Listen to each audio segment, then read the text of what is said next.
Ayan na yan.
Hello, good evening, everyone.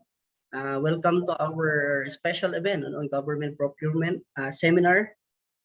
It's been a long time for the undergrad students out there. This is just one of our initial seminar for the semesters, for the semester. We will have another seminar for taxation this February, this coming February, and there will be a lot more events that are upcoming that are being arranged by our team. And for those fellow CPAs who are here, I would like to mention also that we have a CPD seminar. We are trying to launch a service na kung saan yung CPD ay magiging available siya on the go. So we are just evaluating the legalities surrounding such service. But then, one thing is for sure, we will have a CPD here in Rio. Okay? So there are other features that we are trying to introduce, like for example yung parang may reminder siya, parang gano'n, for us, lalo na busy tayo, nakakalimutan natin yung mga yan, and normally we just consider yung ating obligation sa CPD kapag kailangan na natin, or kapag may accreditation na gano'n, o kapag may license na. And mas maganda, di ba, kapag naka-program siya, for example. We are coming up with such service para mas maging convenient for working professionals. Okay, so ayun guys, we have more CPD programs that will be launched soon. For this event, ito po ay natin, this topic is included in the Philippine CPA board exam. Sinama lang po namin dito, kinuha namin po yung aming magagaling, pinakamasipag at pinakamagandang reviewer in our business law, si Attorney Diane Azores. Okay, so please listen up guys, and look and tignan po natin yung mga features of the government procurement law. Okay, so let me call Attorney Attorney Diane Azores to please take the floor. Thank you, ma'am. God bless you po. And thank you, Sir Rex. Good evening sa lahat. Thank you for that introduction. Diba? Walang choice si Sir Rex kundi sabihin ako ang pinakamagandang reviewer sa Rio kasi ako lang naman yung babae. Diba? So wala siyang choice. Ayan. So good evening to everyone. I was looking at our Facebook group, and as of now, as I'm talking, there are 2,400 participants for this live webinar on government procurement law. And I also have participants here on my Zoom meeting. I'm not sure kung sila ay CPA reviewees or what do you call this, nagkatrabaho na. Kasi when Rayo published this, that they will be organizing, will talk about government procurement law. Ang dami nag-message sa akin ng mga former office mates, colleagues na, uy, attend kami. Ganyan. Nagtatrabaho na sila eh. And some of them are not even CPA. Some of them are not even graduates of accountancy. So nakakatuwa. Kaya naman, before I start, I would like to conduct a quick survey of our participants. Diba? So may mga nag-comment dito ng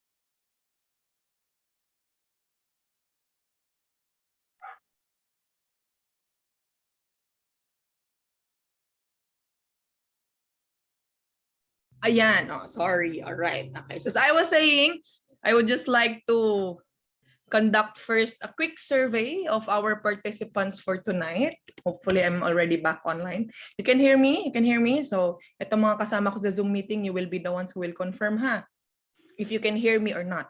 Sige, so mag-ano lang kayo dyan, mag-react lang kayo or whatsoever. Ayan, maraming salamat. So ayan, as I was saying, gusto ko lang malaman kung meron ba ditong hindi CPA reviewee, hindi accountancy student, meron ba mga kawani ng gobyerno na, alam mo yun? Since na-encounter nila yung government procurement law in their work, they would like to know more.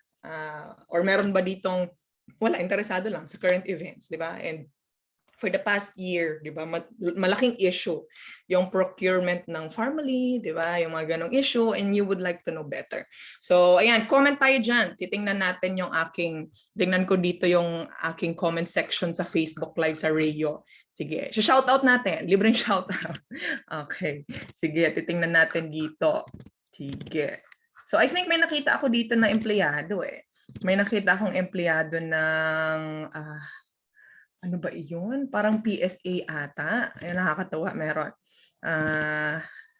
Meron ba dito? Okay, balikan natin yung aking comment section. Sige. Okay. Alright. Oh, ayan. Meron palang kaka-oath taking na CPA. Oh, ayan. Meron ako sa Zoom meeting na kaka-oath taking na CPA. Oh, okay. So, yung mga bago nating CPAs, kaya ba nag-attend ng government procurement law webinar dahil gustong maging government employee? Meron ba? But that's a good thing as well, di ba? We need more CPAs in the government. Okay. So, ayun, meron nga. Okay, nakakatuwa. Oh, meron palang private school teacher, former accounting supervisor. Okay, nakakatuwa. Ayan. Thank you so much for sharing, Sir Rowell Viaje. Ayan, good evening sa iyo. Okay, so most of our participants are still students, di ba? Mga CPA reviewees. Okay, sige. Ang next na tanong ko is, sino dito, di ba? Today is the last day of January, di ba? It's January 31, but incidentally, this is also the first day of the week. Pero mas concerned tayo sa last day of January, di ba? At pag last day na ng January, ano nang sunod, di ba? The love month, di ba? It's already February. So ang next nating survey ay, sino dito yung may mga date sa Valentine's Day? Sino may mga date sa Valentine's Day? Meron ba? Kasi yung mga mga accountancy students, syempre na yan tutok na tutok sa pag-aaral. So konti lang siguro yung yung may date na accountancy student Siguro yung mga CPA na dito, diba? Si Sir Marco may date na, di ba? Nag-hands up, may date na daw siya sa February 14. Di ba? Yan sinasabi ko sa mga Yung mga sinasabi ko sa mga reviewees, every time na nag-review kami sa live lecture, lisensya muna bago jowa. Di ba? Darating rin yan Yan. So, ayun. So, walang ka-date. Di ba? Okay lang yan. Okay lang yan. Alam mo, it's a good thing rin. I mean, not really a good thing, but it's the upside of strict quarantine measures and yung limitations as to our movement, di ba? Pag tinanong ka, bakit wala kang post na nag-date ka sa February 14? Sabihin mo, kasi ako quarantine or nag-iingat kasi ako sa COVID, ganyan, di ba? Kahit ang totoo, wala naman kasi talagang ka-date, kaya hindi makalabas. Okay, alright. Sige. So too much for our icebreaker. So it's already 6:28. So I will approximately take at least 1.5 hours of your time, or maybe 2, as the case may be, tingnan natin, to discuss government procurement law. But just a disclaimer, yung discussion ko, it's patterned after the coverage of the CPA board exam starting October 2022, because this is Rayo CPA review. So ang discussion ko, syempre, directed talaga doon sa mga magti-take ng CPA review, particularly yung sa October 2022 mag-i-start. So although I understand na meron tayong mga government employees or mga professionals na from other fields, di ba? I hope you still find this useful, but government procurement law, or RA 9184 as a law, it's very extensive, it's comprehensive. And in my almost 5 years with the government, I worked with the DSWD for 3 years. So I was assigned to the accounting section, and then I was also assigned to the procurement section. So I really have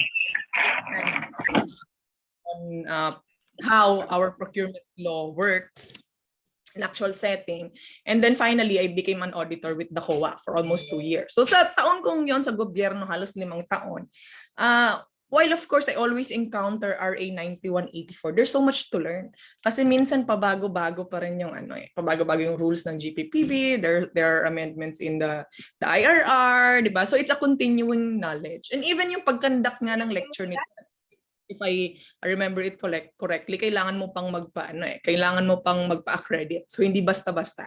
Kasi nga it's the Bible of government accountants and auditors. Kasi pera ng public yung usapan dito. So kailangan talaga masunod siya ng strict. So ayun, just a disclaimer, siguro yung i-discuss natin this evening is more of an overview.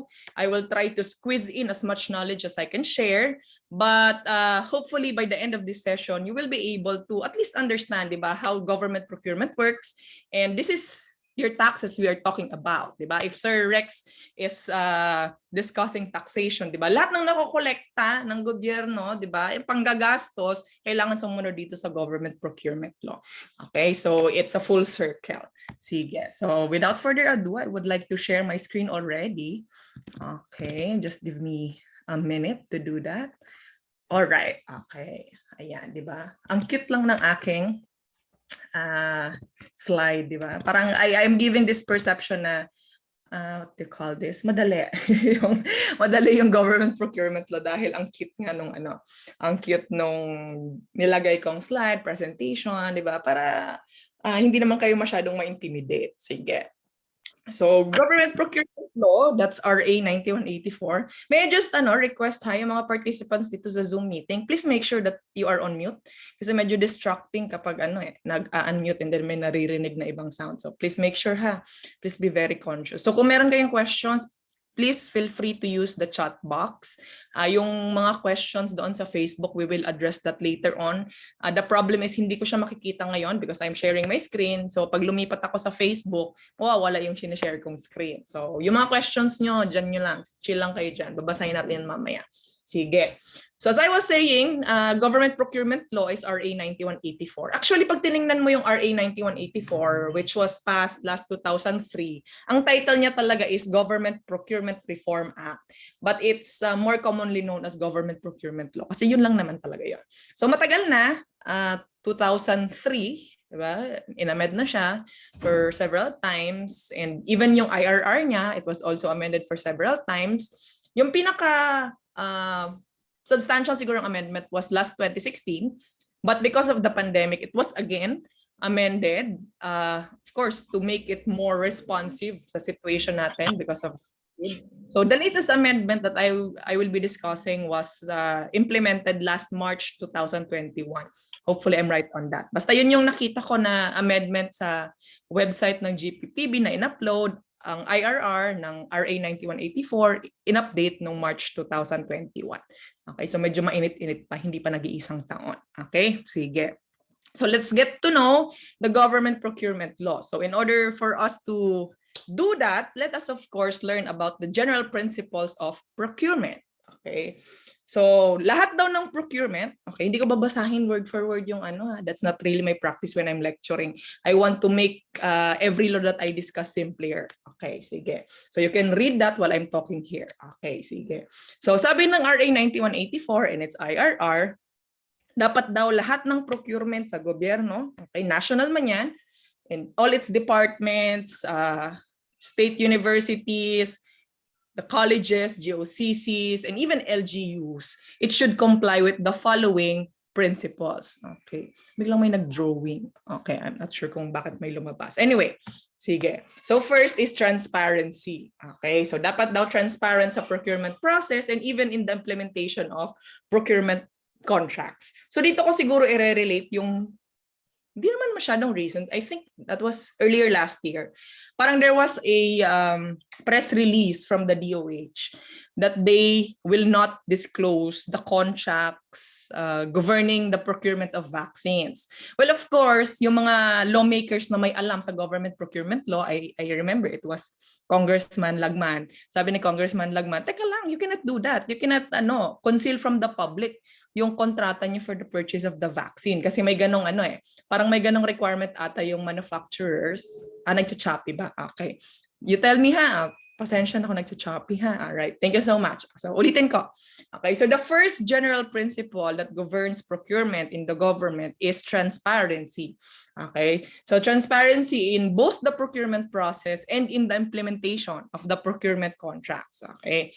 So yung pinaka siguro perfect example dito yung application ng transparency. Yun nga yung last year or I can't remember exactly when, but there was a press release from the DOH that the vaccine manufacturers are requiring them to conceal or to not disclose to the public certain information about the vaccine, particularly ata yung purchase price, and then, well, of course, to protect their trade secrets and other information.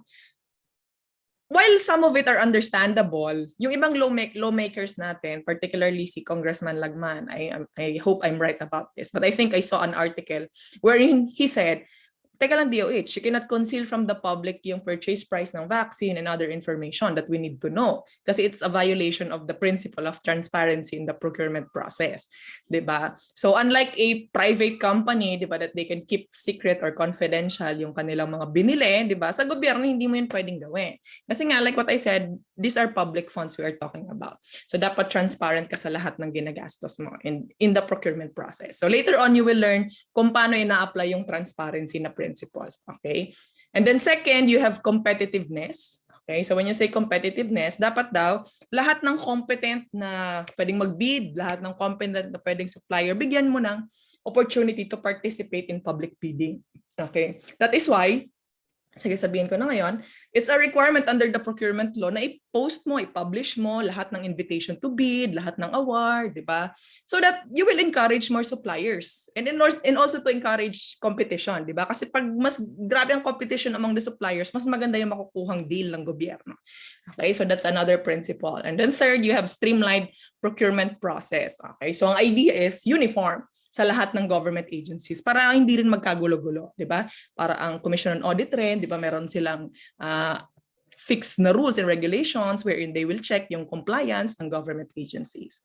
Okay, and then number 4, you have system of accountability. So in this principle, both the public officials who are directly and indirectly involved, as well as in the implementation, okay, and the private parties, they will be held liable for their actions. Okay, kaya nung pumutok yung issue ng formally, di ba? Hindi lang naman yung officials ng DBMPS yung ini-interview, even yung mga officials ng formally. Because of this, di ba? They should be held accountable for any irregularity that may be found during the procurement process and even in the implementation. Okay, and then finally, you have public monitoring of the procurement process and in the implementation of awarded contracts. So again, this is in relation to the requirement to publish yung mga invitation to bid and even the notice of awards and the contract so that the public will be aware kung saan napupunta yung pera nila. Okay? Sige. Next, we will discuss the scope of application. Kanino ba nag-a-apply ang RA 9184? Okay, so RA 9184, it applies to procurement of infrastructure, goods, consulting services, regardless of the sources of funds, whether galing man sa local source or even from foreign granted. Okay, and it applies to all the branches of the government, including GOCCs, SUCs, GOCCs, and LGUs. Okay, if there are any treaty or international agreement that may affect the subject matter of the procurement, it will also be observed because the Philippine government is a signatory. Okay, when you read the IRR of RA 9184, there are certain activities na hindi applicable yung RA 9184. An example would be in case the procurement is, or the project is a public-private sector infrastructure project or development project, yung tinatawag na PPP. So meron silang separate na rules. Okay, so hindi nag-a-apply doon yung RA 9184. Another example would be in case there is a special law that provides na ito mag-a-apply. Hindi kayo susunod sa procurement law, this will apply. An example of that is yung procurement of goods, infrastructure, and consulting services funded from foreign grants that is covered by RA 8182 as amended by RA 8555. Okay, so that's an act excluding official development assistance from the foreign debt limit in order to facilitate the absorption and optimize the utilization of other resources. So that's a special law. So may sarili silang procurement rules. But kung wala sa exceptions, papasok tayo sa RA 9184. Okay, sige. So now we know the general principles, now we know the scope of application. Now let's get to know yung nitty-gritty naman, di ba, ng RA 9184. Ano yung mga important na provisions, okay, ng RA 9184 na dapat nating malaman ngayong gabi. Okay, sige. Gusto ko lang matanggal itong red na wait lang. I will just, ayun. Paano ito mahanap? Hindi ko nakikita yung eraser. Oh, anyway, pasensya na sa may check dyan na red. Anyway, okay. Sige. So, isa sa or you can say the bedrock or the foundation of RA 9184 and its IRR is the principle that all procurement by the government should be done through competitive bidding. Okay, yun ang general rule natin. Ano muna ang ibig sabihin ng competitive bidding? So competitive bidding refers to a method of procurement that is open to participation by any interested party and which consists of the following processes. Okay, madami, mahaba na proseso. Advertisement, pre-bid conference, pag-screen ng bids, pag-evaluate, post-qualification, award, and other requirements by the law. Di ba ang haba? Okay, ganun yung general rule natin. Kasi nga isa sa mga principles natin, di ba, under government procurement is dapat competitive, di ba? We should encourage more people. Dapat transparent rin para yung gobyerno makakakuha tayo ng best deal, di ba? So yun ang general rule natin. But if you are a student of law, di ba, you may know this by now, for every general rule, there's always an exception. Di ba? Sa lahat naman ng prinsipyo sa buhay, nag-a-apply yan eh. Di ba? Kung general rule, lahat ng lalaki ay mabait. Exception, may mga manloloko rin naman. Di ba? Yung mga ganon. Or general rule, lahat ng accountancy students walang date sa Valentine's. May mga exception rin naman. Di ba? So, ganon rin sa procurement law. So general rule, lahat competitive bidding, exception kapag pwedeng i-apply yung alternative modes of procurement. So yung alternative modes of procurement, i-discuss natin sa latter part ng discussion. Let us first understand what is the process of competitive bidding. Okay? But before we discover that, let us first get to know some of the important groups, organizations that are involved in our procurement. Okay, sige. So ang isa siguro na grupo that is highly involved in the procurement process by the government is the Bids and Awards Committee. So sa mga nagtatrabaho dito sa gobyerno, alam nyo yan, di ba? Yung BAC, yun yung usually tinatawag nila. Bids and Awards Committee, yung BAC. Okay, so yung BAC, okay, it's designated by the head of procuring entity. So, yung tinatawag na HOPE. So, hindi mo siya pwedeng sabihin na regional director, etc. Kasi iba-iba rin yung head of procuring entity. So, kaya generic yung ginamit na term. So, kung sino yung head of procuring entity, he will designate at least 5, but not more than 7 members of the BAC of unquestionable integrity and procurement proficiency. So, when you are a member of the BAC, diba, there is a presumption that you have unquestionable integrity and procurement proficiency. Kasi yun yung requirement ng batas and its IRR. May mga other requirements pa, like for example, dapat ang hawak na position is this and that. But for purposes of this discussion, yun lang yung gusto kong isabi sa inyo so that you know. There are at least 5 members and not more than 7 members. Yung tenure or yung term ng BAC is at least, or it's a fixed term of 1 year. I said at least kasi isang taon yung term nila, but they will continue to exercise their functions until meron silang kapalit. Okay, so ideally they will serve for only a fixed term of 1 year and then extend, diba? Siguro may question ang iba sa inyo, attorney, bakit po kaming or yung mga designate pong BAC, parang naman po, dagdag naman po sa kanilang trabaho. Parang kung ako po yun, ayoko na lang po magpa-appoint na member ng Bids and Awards Committee kasi dagdag trabaho, di ba? Lalo na kung ang daming transactions ng government agency na yun.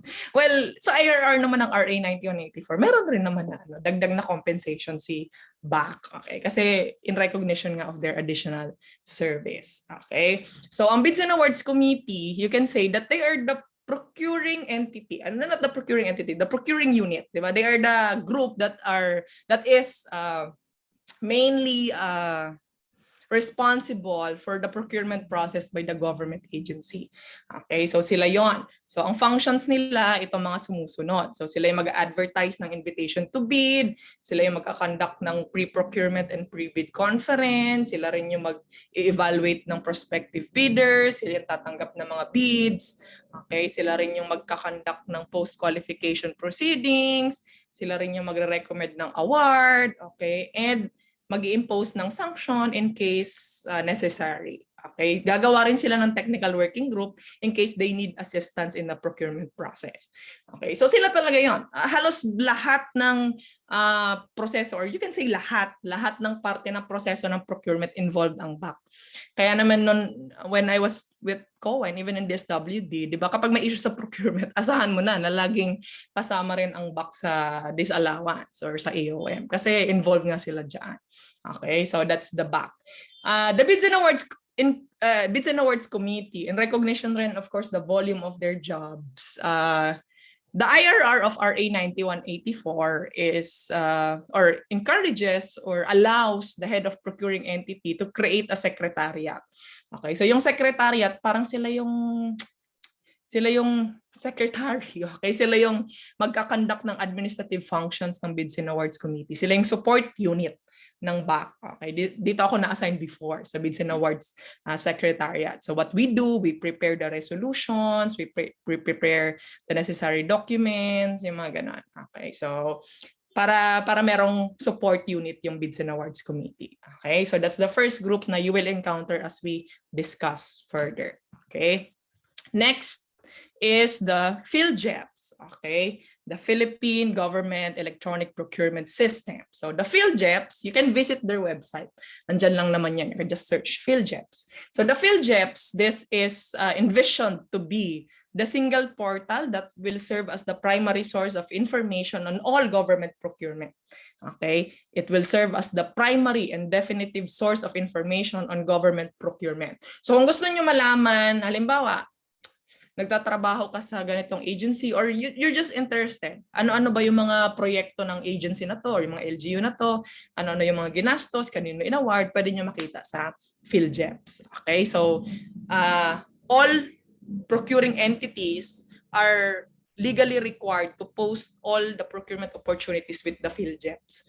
Okay, and the PhilJEPs also serves as the centralized electronic database of all manufacturers, suppliers, distributors, contractors, and consultants. Okay, that is why if you want to deal with the government, it's not enough that you just register with the DTI or the BIR or the SEC. Kailangan mo rin magpa-register separately with the PhilJEPs. Okay, so kung gusto mo maging supplier ng gobyerno, isa sa mga requirement yung PhilJEPs registration mo. Okay, so that's the PhilJEPs. Okay, you can just visit their website if you're interested nga kung ano-ano yung mga procurement opportunities, just in case you're a supplier, di ba? Or you're just an interested citizen, di ba? You're a concerned citizen, ano-ano yung mga binili ng DOH, DSWD, etc. Makikita nyo doon. Kanino in-award, makikita nyo rin doon. Okay, so that's the PhilJEPs. All right. Okay, now let's go to the overview of the procurement process. Okay, so yung nakalagay dyan, yung nakikita nyo sa screen, yung procurement process proper. Okay, pero bago yan mangyari, of course, may planning muna, di ba? Like what I said earlier, yung discussion ko ngayon, it's patterned after the coverage of the board exam for the CPA. Okay, CPA board exam. So hindi ko na in-include yung proseso prior to the bidding process. So bago niyan, actually, dapat magplano muna yung procuring entity. They should prepare the annual procurement plan, di ba? They should know beforehand kung ano yung mga bibilhin nila for a particular year. Di ba? Kailangan nakaplano yan. Hindi pwedeng kung ano lang maisipan, yun yung bibilhin. Okay? So that's one important principle that I would like you to know. Kasi wala yan sa overview ng procurement process that you are seeing on your screen. So, ayan. So, ito, na nakita nyo, again, this is the bidding proper. Okay? So, paano ginagawa ang competitive bidding sa gobyerno? Okay? So, it all starts with the preparation of the bidding documents. Okay? And then followed by pre-procurement process. You will advertise the invitation to bid, then pre-bid conference, you will receive and open the bids. After that, you will evaluate the bid and then post-qualification. If the lowest calculated bid is post-qualified, and then mag-award na tayo. After that, magpo-post ng performance security, mag-execute ng contract. A notice to proceed will be issued and then followed by contract implementation and termination. I'm sorry, may nakasingit dito. Okay, so overview lang. Okay, i-discuss natin isa-isa. So simulan natin sa preparation of bidding documents. Okay, so ano ba ang bidding documents in the first place? So bidding documents, this refers to the documents issued by the procuring entity as the basis for bids. Okay, so lahat ng information na kailangan malaman ng prospective bidder regarding sa proyekto nandiyan. Okay, may template na yan. Okay, may template na yan for bidding documents. Usually ini-edit na lang na procuring entity. Okay, as their need may arise. Kung ano yung kailangan nilang ilagay. But usually ang nakalagay diyan yung approved budget for the contract kasi hindi pwedeng lumagpas doon. Hindi pwedeng mag-bid ang prospective bidder na mas mataas doon sa budget. Andyan rin yung instructions to bidders. Sino-sino yung mga eligible na mag-bid for that project. Andyan rin yung kailan ba yung pre-bid conference. Kailan yung deadline for the submission of bids, kailan bubuksan, ano yung mga technical specifications na kailangan nyo, di ba? Ano yung form ng bid, okay? What is the delivery time? What is the form of bid security accepted? The performance security, the form of performance security that is accepted, etc. So basically lahat. Diba? Lahat ng information na kailangan malaman ng prospective bidder. And even yung procuring entity, this also serves as their guide. Na parang titingnan nila kung compliant ba yung bidder pagdating nila sa evaluation of bid. Okay? So kung ikaw ay isang supplier, you would like to participate in the bidding process of the government, ito actually yung una mong gagawin. Bibili ka ng bidding documents. Ha, attorney, binibili yan? Yes, binibili yan. So, it's allowed for procuring entities to sell bidding docs at a cost for them to recover yung cost in preparation of these documents. So, to recover lang naman, to recover the cost of the preparation. Okay, so kung magbibid ka sa government, it really entails risk as well. Kasi parang nagagamble ka rin at some point. Kasi hindi mo naman mabawi yung pambili mo niyan. So, kailangan mo rin syempre pag-isipan if it's worth it. Diba? Sa tingin mo may laban ka and you comply with the technical specification. Diba? Kaya kailangan mo rin talaga tingnan mabuti yung bidding documents. Okay, so that's the first part, bidding documents. So kapag na-prepare na yan, ang next step would be, of course, to prepare the invitation to bid. Kasi hindi naman pwedeng hindi mo i-publish yan. Diba? Hindi mo i-inform yung prospective bidders. Okay? But before that, bago mo i-publish yung invitation to bid, kailangan mo muna magkaroon ng pre-procurement process if, okay, your procurement, okay, exceeds 2 million pesos, okay, for procurement of goods, for procurement of infrastructure if it exceeds 5 million, and for procurement of consulting services if it exceeds 1 million. Okay, stated otherwise, hindi required ang pre-procurement process kung mababa lang naman yung amount. Kung yung small or kung yung procurement mo is just small, yung procurement of goods mo 2 million and below lang naman, yung procurement of infra mo 5 million and below lang naman, or yung consulting mo 1 million and below. Okay, so yun yung threshold natin. Kapag lumagpas ka doon, kailangan daw meron kang pre-procurement process. What is the pre-procurement process? So the pre-procurement process, this is a conference wherein the parties involved in the procurement, yung BAC, yung end user, they will assess the readiness of the procurement in terms of certifying the certification of availability of funds. May pera ba tayo pambili nito? We will review all the relevant documents, yung draft invitation to bid, compliant ba tayo? Does this contain all the information that the prospective bidders need? Okay. As well as the consultants hired by the agency concerned and the representative of the end user. Okay, so dun sila magmi-meeting lang. Okay, in order to determine kung ready na tayo mag-proceed with the procurement. Okay, so yun yung pre-procurement conference. But again, discretionary sa procuring entity na mag-conduct nito, although mas mababa sa threshold yung kanilang ipoprocure. Like for example, hindi naman umabot ng 2 million. Like let's say 1.5 lang. They can also conduct pre-procurement process. Hindi na lang mandatory. Okay? So after the pre-procurement conference, na-approve na yung invitation to bid, okay? It's now time to advertise the invitation to bid. Okay? Ano muna yung laman ng invitation to bid? Okay, so pwede nyong tingnan sa internet again, mga sample invitation to bid. So as the name suggests, the invitation to bid contains the description of the subject matter of the procurement. A general statement on the criteria to be used for the eligibility check, Okay, the time, the place, the deadlines for the submission of the bid, the approved budget of the contract, ano yung source ng funds, okay, kailan magiging available yung bidding documents para mabili, ano yung duration ng contract and other information as may be needed. Okay, yun yung laman ng invitation to bid. Okay, so yung invitation to bid, okay, kailangan i-post ito sa premises ng procuring entity. Usually meron silang board dyan kung saan nakalagay yung mga invitation to bid. Sa newspaper of general circulation, sa PhilJeps and sa website ng procuring entity. Okay, but ngayon with the amendment, okay na i-post na lang sa website, sa bulletin board, and then sa PhilJeps. Saka na lang kapag walang website, okay, saka i-require na i-publish sa newspaper of general circulation. Okay? So that's advertising the contents of invitation to bid. So kung ikaw ay supplier, kung meron man dito nagpa-participate, di ba, you would like to know kung saan ka pwedeng makakakuha ng contract with the government, yun yung tingnan mo, yung invitation to bid. Okay? And then after advertising or publishing the contents of the invitation to bid, the next step would be a pre-bid conference. So the pre-bid conference, it shall be held at least 12 calendar days before the deadline for the submission of the receipt of bids, but not earlier than 7 calendar days. Okay, from the posting with the PhilJeps of the invitation to bid. Ano yung ginagawa sa pre-bid conference? So sa pre-bid conference, di ba, naka-post ka na ng invitation to bid. So nangyari, naka-post ka ng invitation to bid, pero hindi pa mag-i-start yung pag-receive ng bidding. Okay, so ang gagawin nyo dito, you will discuss, you will clarify, and explain among others yung eligibility requirements. Baka kasi may mga tanong yung prospective bidders. Yung mga technical and financial components ng contract na ibibid, di ba? Or baka may mga tanong nga yung prospective bidders, hindi malinaw sa invitation to bid. So dito natin gagawin sa pre-bid conference. So ang pre-bid conference, this is required for contracts with an approved budget contract of 1 million or more.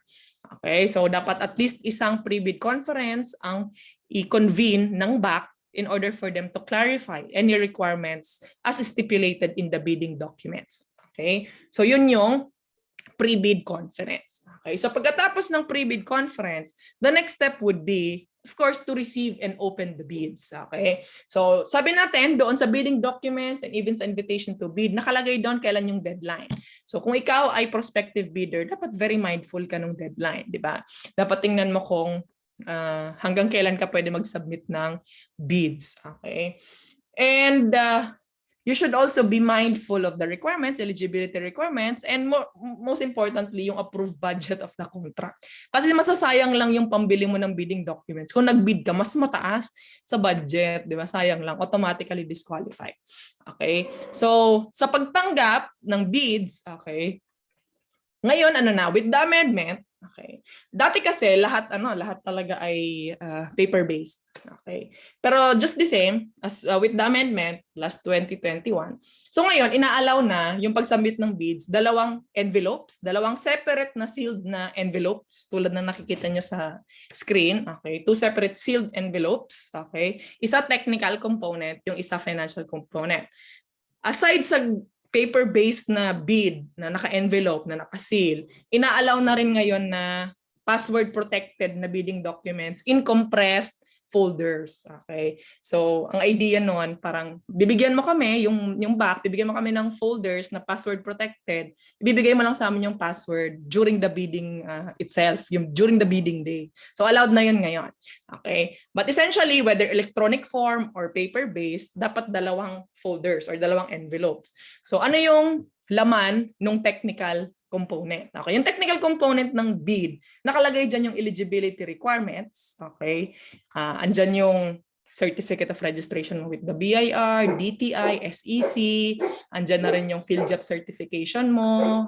You can also include yung statement of all ongoing government and private contracts, licenses mo na kailangan doon sa bidding process, and your statement of single largest completed contract. Okay, so kasama yung ongoing, kasama rin yung completed.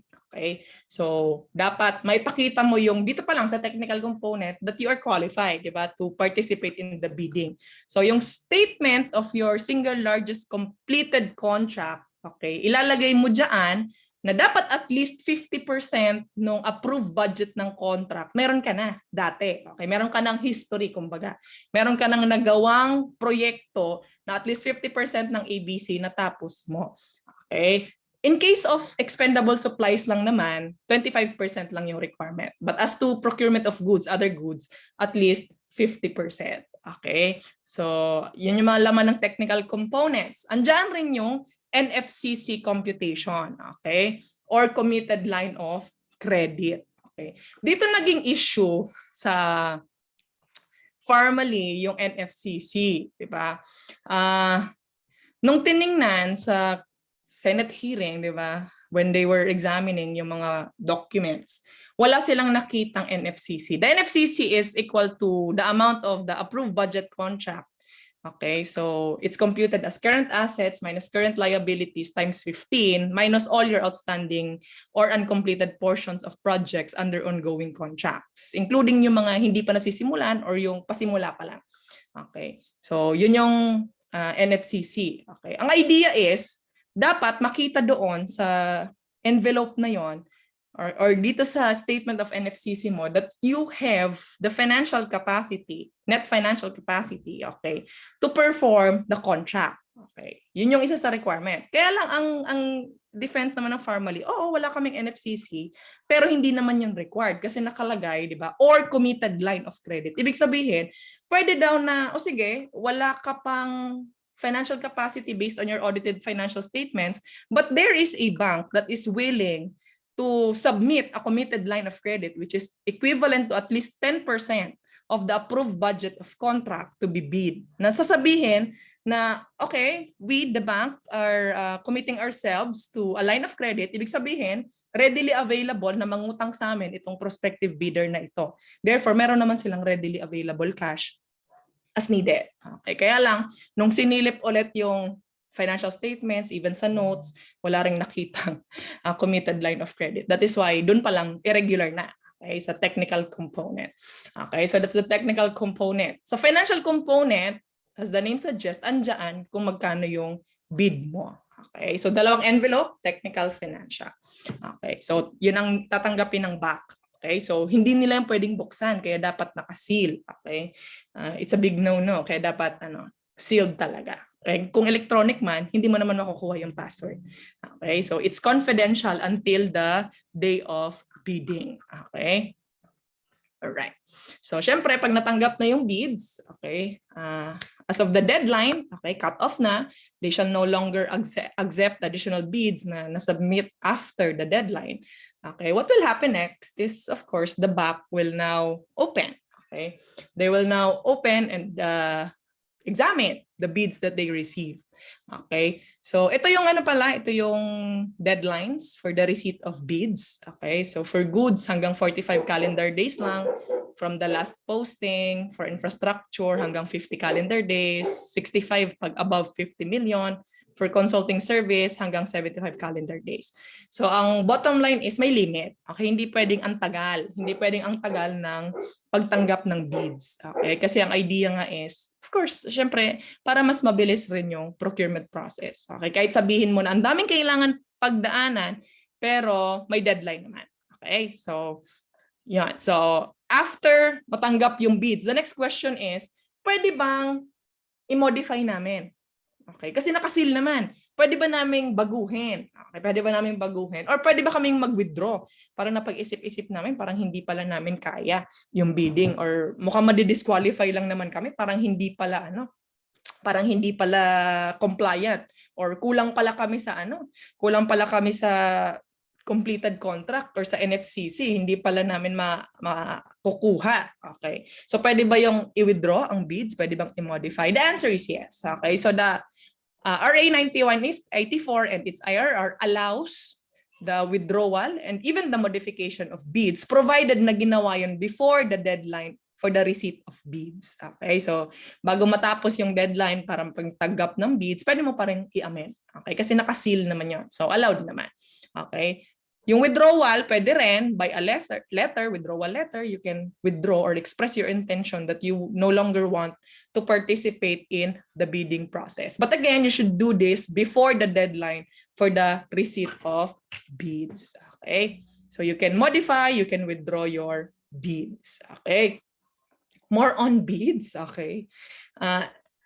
In addition doon sa na-mention ko ng mga documents, di ba? You have your statement of single largest completed contract. You also have your NFCC or your net financial contracting capacity.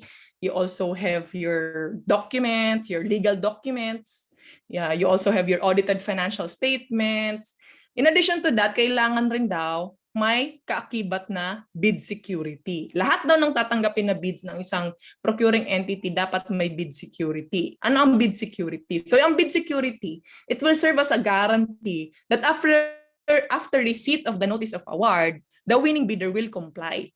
Parang security on the part of the government na, o sige, nag-bid ka sa procurement na ito. So pag ikaw ang nanalo, dapat mag-continue ka, mag-enter ka sa kontrata with us, and you furnish the required performance security. Okay, so yun ang bid security. Ano po ang pwedeng form ng bid security? Pera lang ba? Well, allowed ang cash na bid security, allowed ang check, allowed rin ang irrevocable letter of credit, allowed rin ang surety bond. Okay, so in those forms, pwedeng ganon yung bid security. Pag cash or letter of credit yung ibibigay mo, 2% ng ABC or approved budget of contract yung iyong ibibigay na bid security. Kapag surety bond naman, 5%. So mas malaki pag surety pa. Okay. Ito po ba ang bid security na to? Anong mangyayari kung talo kami? Di ba? Kasi sabi nyo, lahat ng bids, kailangan may kaakibat na bid security. Okay, before pala that, in addition doon sa na-mention ko na merong cash, check, irrevocable letter of credit, surety bond, tinatanggap rin yung bid securing declaration. This is usually the form that is being used by bidders. So ang bid securing declaration, undertaking lang ito under oath na yun nga, we will enter into a contract with you and we will furnish the performance security as indicated in the bidding document. So pwede rin parang ano na lang, pwede sabihin na affidavit, parang undertaking that you will comply. Okay. Okay. So pwede rin yon kung wala kang cash, wala kang check, or wala kang irrevocable letter of credit. Okay. So yan, yun yung sa bid security. So going back, sabi ko, paano po kung natalo kami? Paano kung natalo kami, hindi kami yung nakuha, meron pa palang mas mababa sa amin na bid? What will happen to the bid security that we gave to the procuring entity? Wala na po ba yun? Okay. So, yung bid security, it's refundable, but only after the bidder with the lowest calculated responsive bid or yung highest rate responsive bid in case of consultants, as the case may be, has signed the contract and furnished the performance security. Okay? So, in other words, ibabalik lang yon kapag yung nanalong bidder nakapirma na ng kontrata and nakabigay na ng performance security. Okay? So that's the time na pwedeng i-refund yung bid security. Okay? So that's one of the requirements. Okay? In addition, okay, although sa latter part pa sana yun ng latter part pa sana ng discussion, pero isama ko na rin dito kasi usapang laman ng bids na rin naman. Okay? So ngayon, kailangan mo na rin mag-attach ng statement, sworn statement, disclosing your relations, okay, with the procuring entity or with your co-bidders. Okay, ang idea is dapat walang conflict of interest. So if in case na meron ka palang kapamilya na member ng BAC or member ng government agency or meron kang bidder, co-bidder na parent company mo pala or subsidiary company mo pala, in any circumstance na magkakaroon ng conflict of interest, kailangan mong i-disclose. Okay? Kailangan nakalagay rin yung statement na iyon. Kasi pag wala iyon, your bid may be held to be invalid. Okay? So kailangan yun. In addition sa bid security, kailangan rin may disclosure of relations. Okay? So yung bids na binigay nyo as a bidder and the bid security, it will be valid for the reasonable time indicated in the bidding document. So meron po yang deadline. Okay, so nakalagay doon sa bidding documents hanggang kailan valid ang bid ninyo. Okay, so that's for bid security and bid validity. Okay, So ngayon, natanggap na yung bids, deadline na, tapos na yung deadline. Naturally, what will follow is the bid evaluation. Okay, so cut off na, nakakuha na ng mga bids si back. Okay, next na ang susunod na is yung bidding process. Okay, and you will already evaluate the bids that you receive. Okay, so anong gagawin natin ngayon?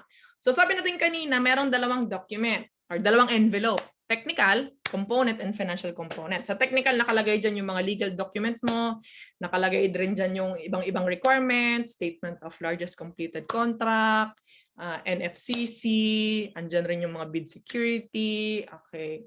And lahat ng documents na kailangan in accordance with the bidding documents. And then yung financial, nakalagay dyan yung magkano yung bid mo. Okay, so ganito yung pag-conduct ng bid evaluation. Okay, so lahat ng natanggap na bids ni back bubuksan. Okay. Well, of course, syempre pa isa-isa. Okay. So the back will evaluate the bids on equal footing. Okay, to ensure a fair and competitive bid comparison. Okay. That is why it's a requirement na sa amount ng bid ng lahat ng bidders, dapat nakalagay na lahat ng taxes na pwedeng ma-impose doon sa transaction or doon sa procurement project. So, yung VAT, yung income tax, yung local tax, dapat kasama na doon. Okay, dapat naka-itemize na sa bid. Para hindi unfair na baka mamaya, pagdating ng oras, kaya pala mababa, kaya pala nanalo yun kasi exclusive of VAT pa. So, dapat lahat na ng taxes kasama na doon sa i-evaluate na amount ng bid. Okay, so what will happen? The back will open first the technical envelope. Okay. Yung technical envelope, it will be evaluated based on a pass or fail criteria. Okay. Ano ibig sabihin nun? Okay. The back does not have any discretion to examine, okay, the document. Okay. Ang titingnan lang nila. Ano yung mga requirements natin sa bidding documents na dapat i-submit na bidding document sa bid. Okay. Ano yung mga documents na kailangan i-submit? Titingnan lang nila sa bid, andyan ba yan? Then pass. Pag wala, automatic fail. Okay, so ganun lang yan. Non-discretionary pass or fail criteria. Okay, so check lang, andyan ba yung NFCC, may committed line of credit kung walang NFCC, may SLCC pa, yung audited financial statements, andyan ba? Yung field jobs registration, andyan ba yung SEC, andyan ba yung DTI, andyan ba yung any other documents as may require, mga licenses, etc. So kapag kumpleto naman sila sa document, pasado. Okay? Kapag may kulang ni isa, okay, they will be considered as failed. Okay? So wala na, tanggal na po kayo. Okay? Hindi na kayo pwede mag-proceed sa next step ng procurement process. So lahat ng bidders na nakapasa, bubuksan naman ngayon yung kanilang financial envelope. Okay? So as we mentioned, yung financial envelope, ang laman po niyan ay yung magkano yung bid mo. Okay? So bubuksan na. Okay? So syempre, ang titingnan lang naman ni back dyan, magkano yung bid mo. Okay?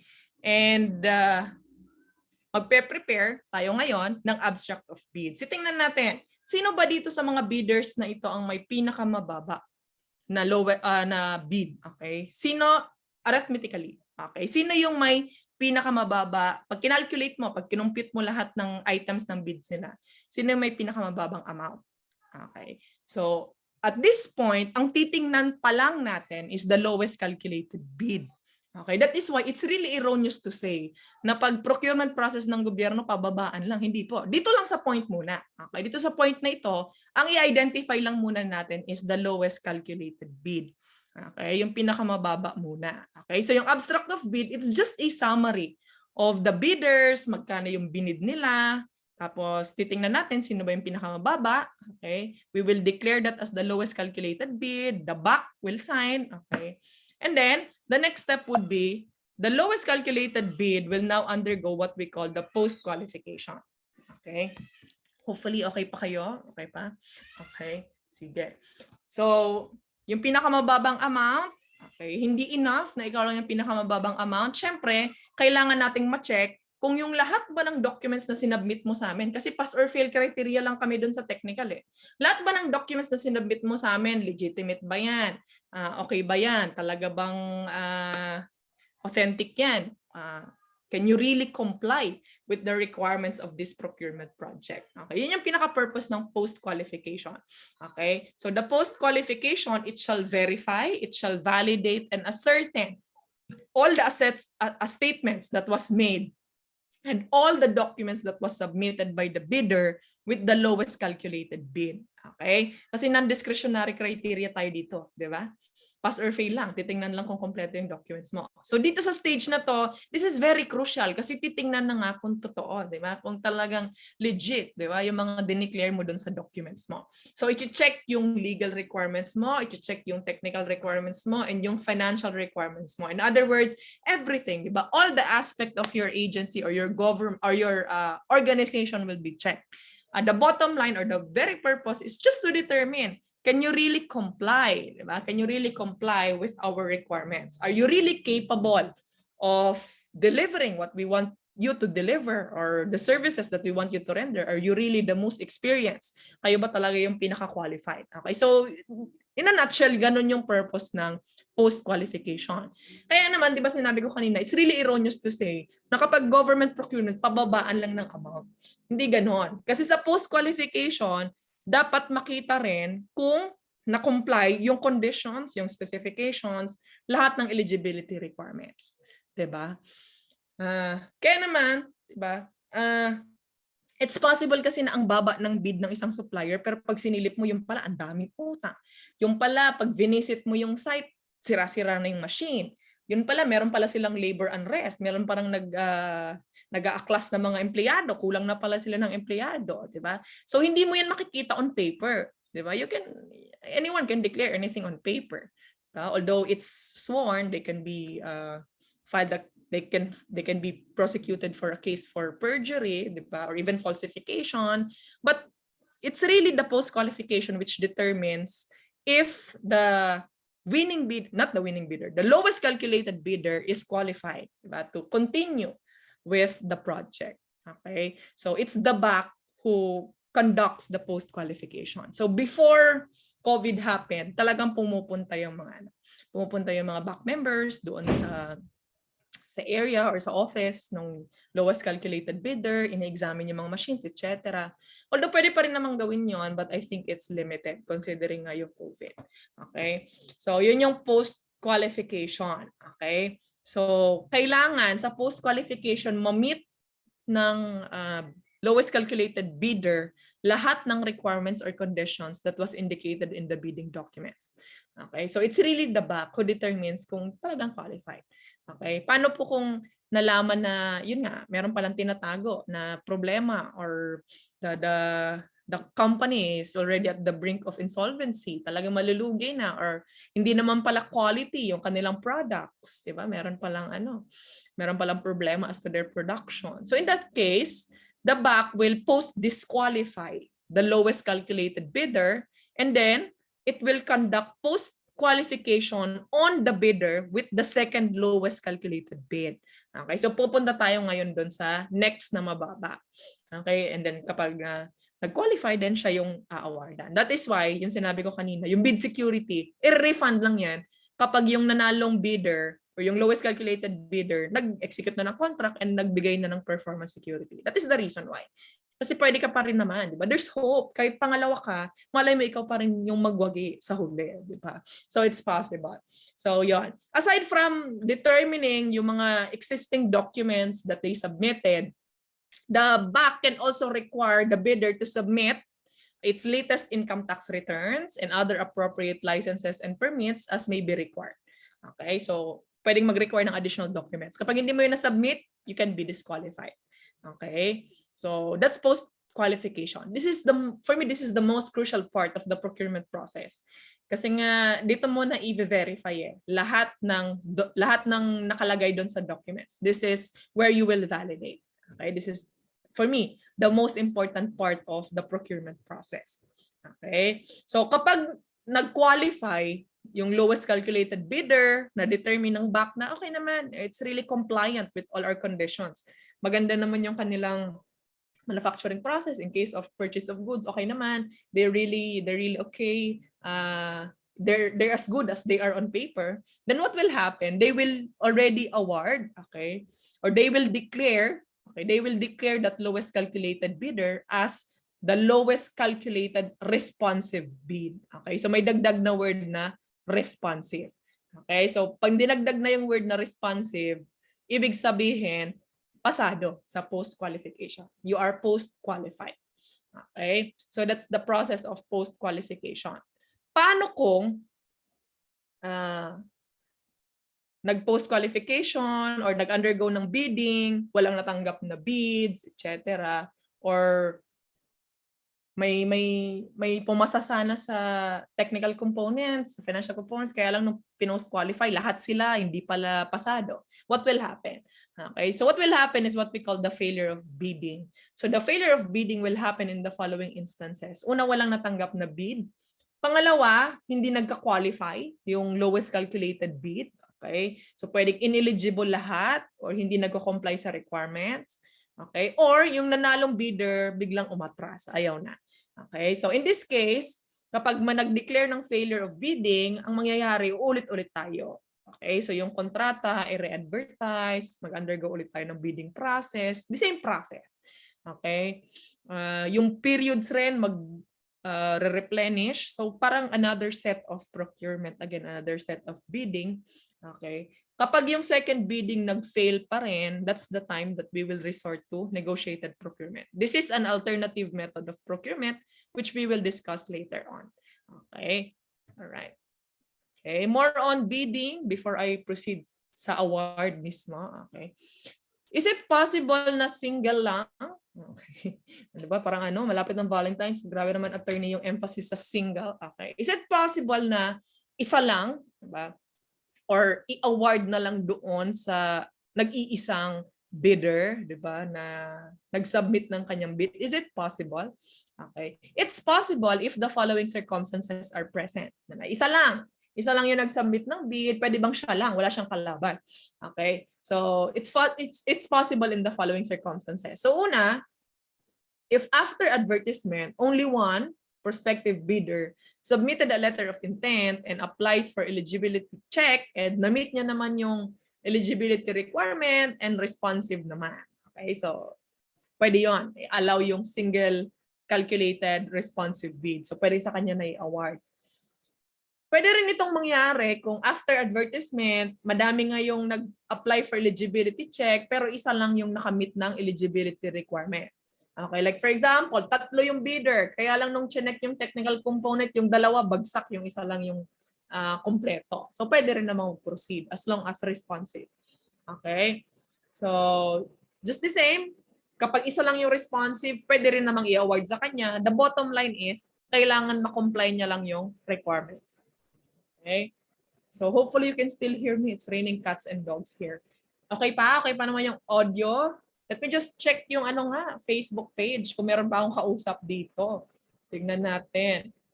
Break muna tayo, break. Okay. Tingnan natin. All right. Sige.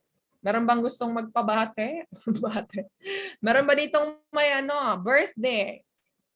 Meron bang may birthday, may monthsary, heartbreak anniversary, ano pa? Meron ba ditong ano pa ba? Anniversary, birthday, kung ano man, graduation, whatsoever. Yan, okay. Yan. Kamusta? Hi kay Carmelo Griarte. Good evening, sir. Okay. Punta na lang natin yung ating Facebook. O, diba? Parang feeling ko minsan nag-online selling ako eh. Okay. So bumati muna tayo. Good evening rin kay Angelo Noel Manuel. Okay. Good evening. Okay. Thank you so much, Sir Miguel Severino Parungao. Good evening. Shout out, ma'am, from Hospital Field, Manila, Luneta. Thank you, Mark Gakutan. Ayan. Anniversary. Happy anniversary, Cristel Ann Absuelo Blanco. Anniversary ng Happy Single Awareness Month, Paulo Reyes. Okay. Happy Chinese New Year pala sa mga nating kapatid nating Chinese, di ba? All right. So baka may gusto magpadala ng tikoy. Okay, very much welcome. Okay. Okay. Happy Chinese New Year. Ano bang swerte ngayon? Ano bang swerte ngayon Chinese New Year? Para magawa natin. Swerteng kulay, swerteng pagkain. Ano ba? Para magawa natin. Okay, shout out kay Judea Canto. Ayan, good evening. Okay, aspiring CPA lawyer. Ayan, go for it. Jake Mer. Okay, all right. Gandang gabi from Palawan. Wow. Okay. Good evening, Mr. RJ Estipona. Okay. Good evening, Sheena Titson. Happy birthday, Criselda Torriser. Ay, may heartbreak anniversary. Si Nika Bueno. Good evening. Ay, meron pa tayo from Zamboanga del Norte. Okay. Happy last day of quarantine. Good evening. Ayan kay Kat Faye Sandoval. Shout out daw sa heartbreak anniversary ni Giselle Season. Okay. Ay na. Okay. So, lakas ng ulan dito. Naririnig nyo pa naman ako, no? Okay. Dito naman sa Zoom natin. Ayan, okay na okay pa daw sila Hannah, sila MJ, sila Zenaya, and si Marimar. Okay. Pabati daw from Malabon. Okay. Sana hindi bumaha sa Malabon in case maulan dyan. Okay. Oh, may from LG of Makati. Hi, Ri kami. Alright. Okay. Sige. Okay. Nanonood pala yung nanay ko. So, good evening sa nanay ko.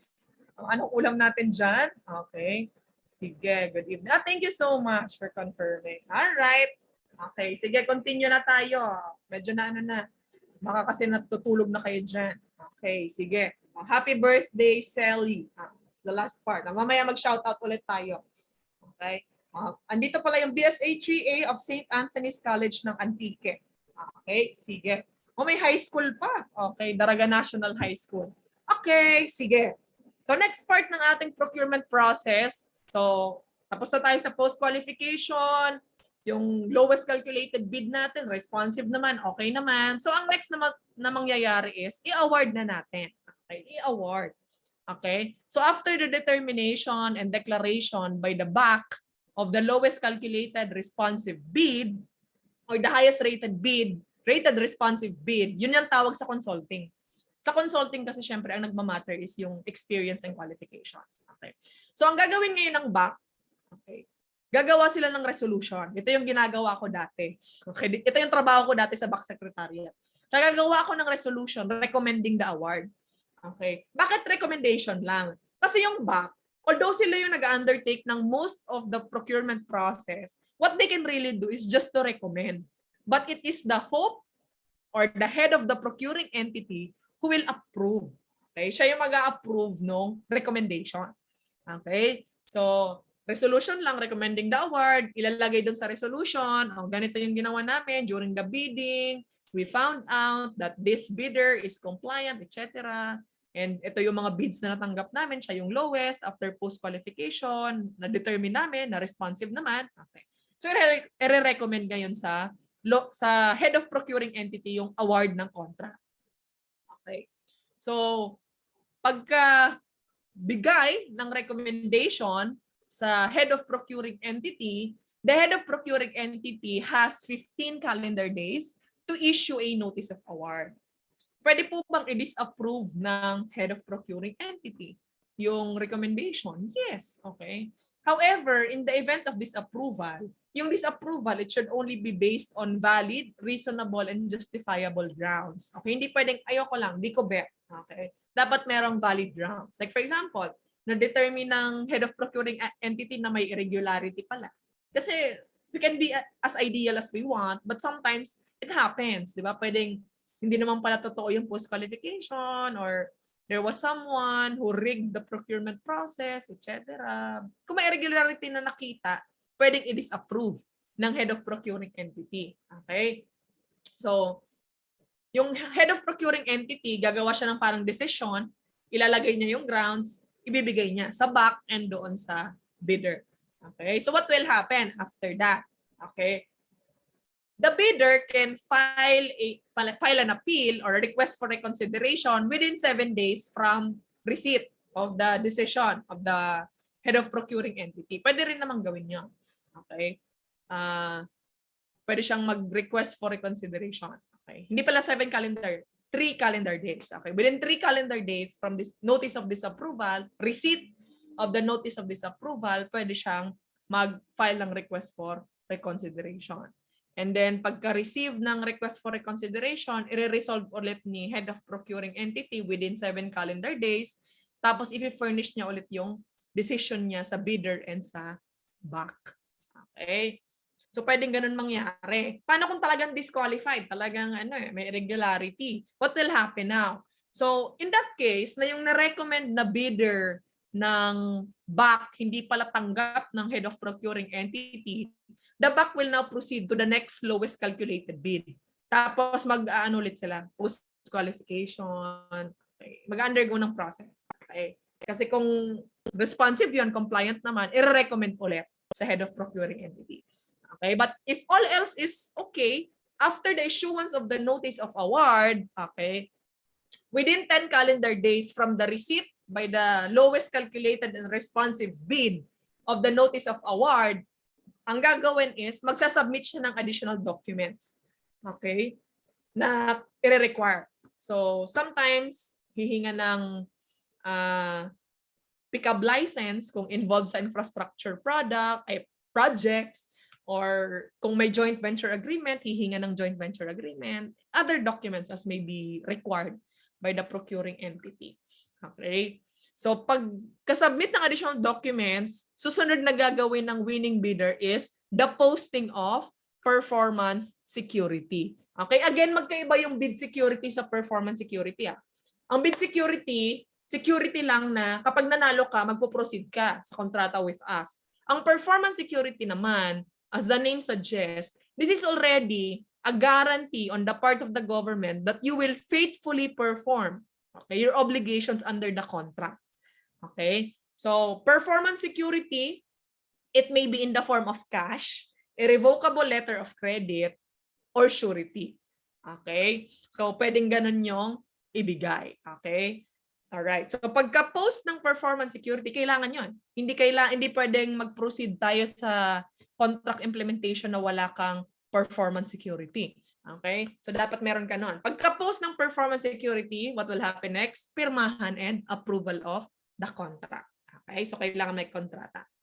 Pagkatapos ng kontrata, okay, ang susunod, within 7 calendar days, mag-i-issue ngayon si procuring entity through the back secretariat ng notice to proceed. Okay? Yung notice to proceed. Okay? Ito na yung document which basically tells the winning bidder, go na. Okay? You can now deliver the goods, or you can already perform the service or start with the implementation of the project. Okay? So yan yung notice to proceed. Alright.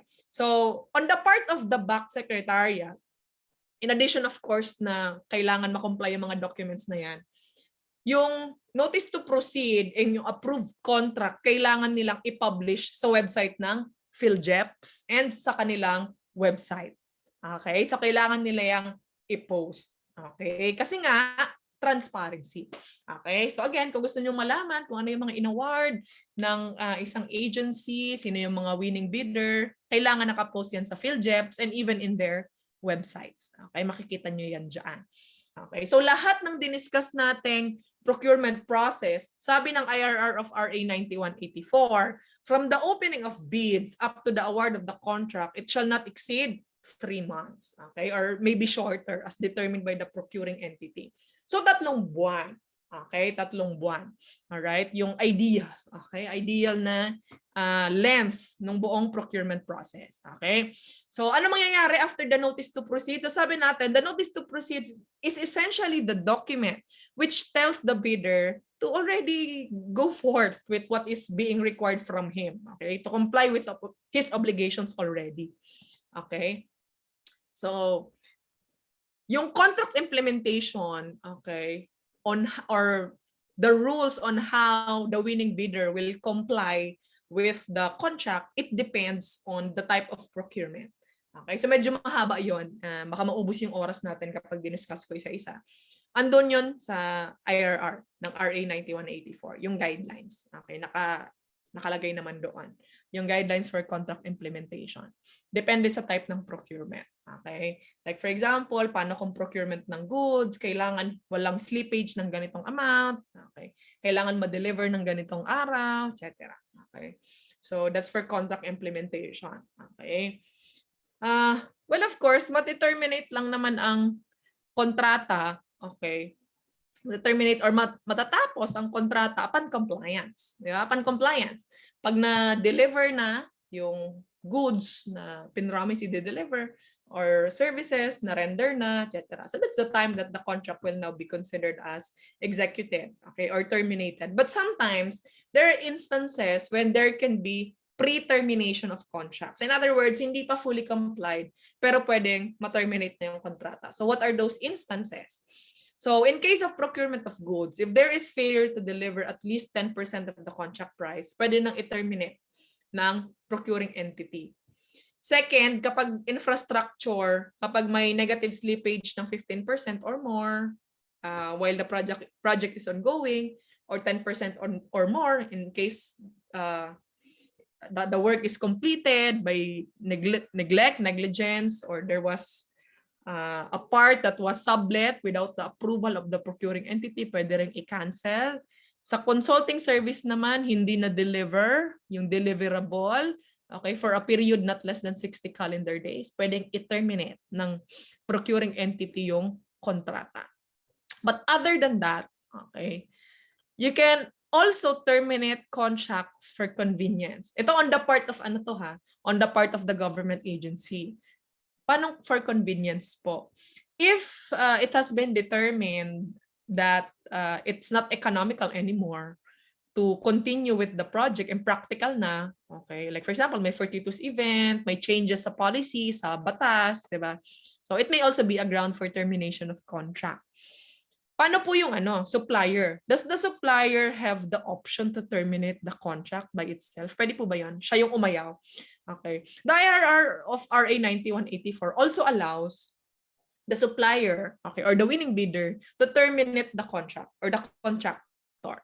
Okay. So it may also be for reasons such as hindi na economical or impractical na, or there is a fortuitous event that prevents him from complying with his obligations, or it was on the part of procuring entity na hindi nakakapag-provide ng requirements, okay, or yun yung hindi nag-cooperate, di ba?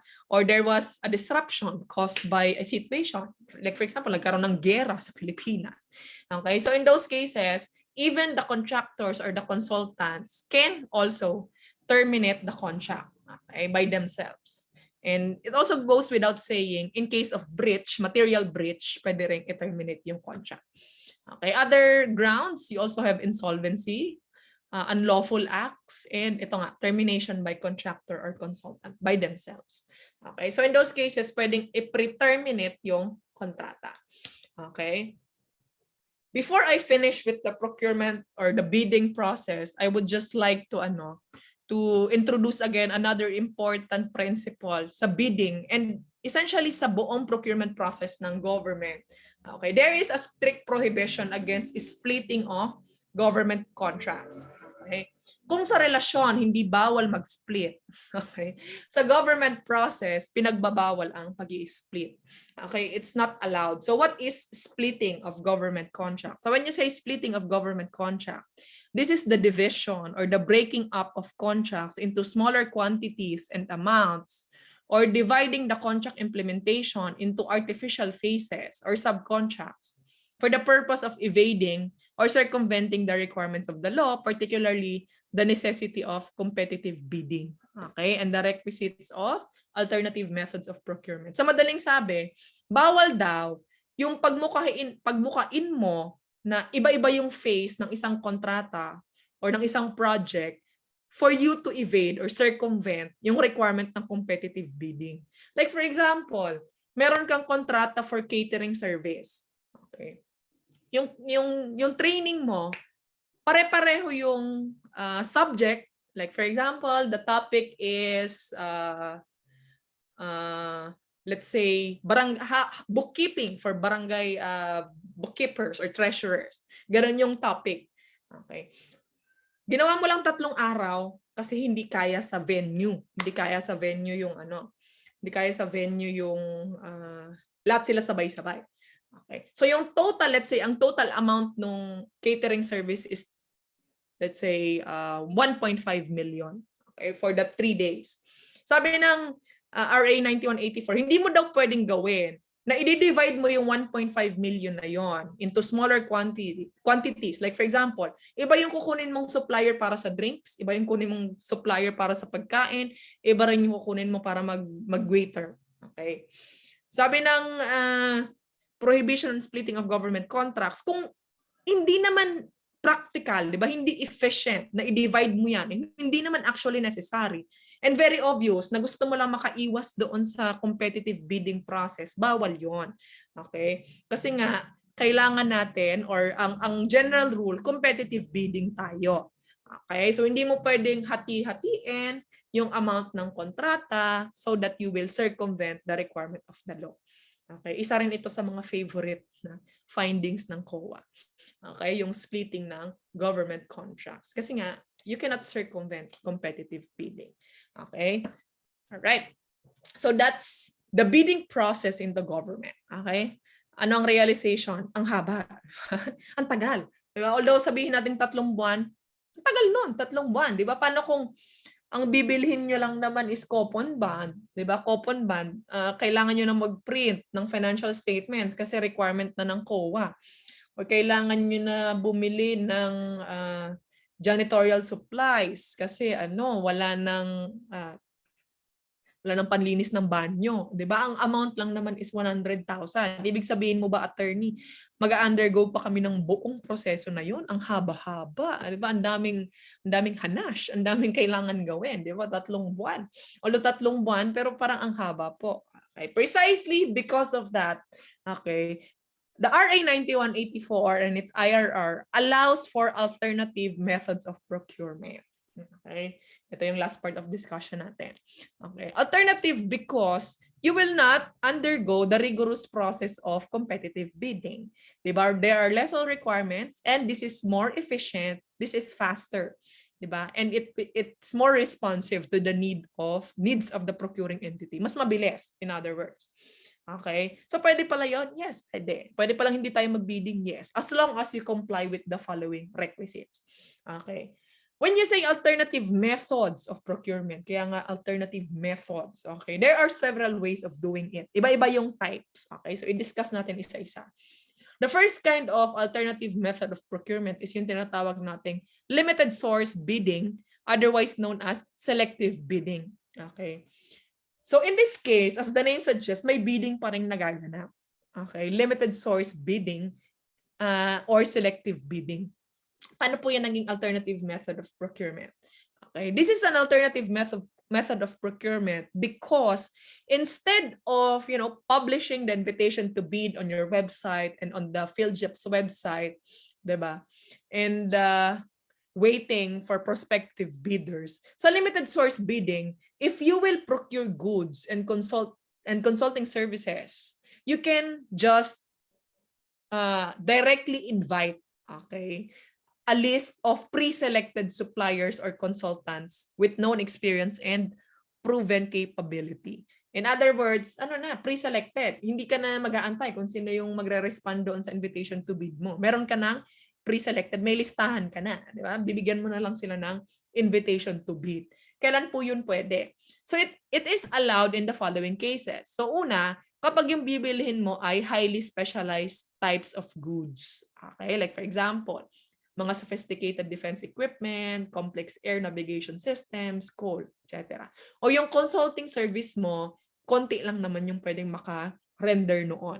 Okay, so in that case, parang kasi, hindi na practical na mag-competitive bidding ka pa kasi alam mo naman na hindi lahat kayang mag-deliver ng ganon, di ba? Bilang lang sa kamay kung sino yung mga suppliers na kaya mag-comply nun. So why go through with the process, with the competitive bidding process as it is, di ba?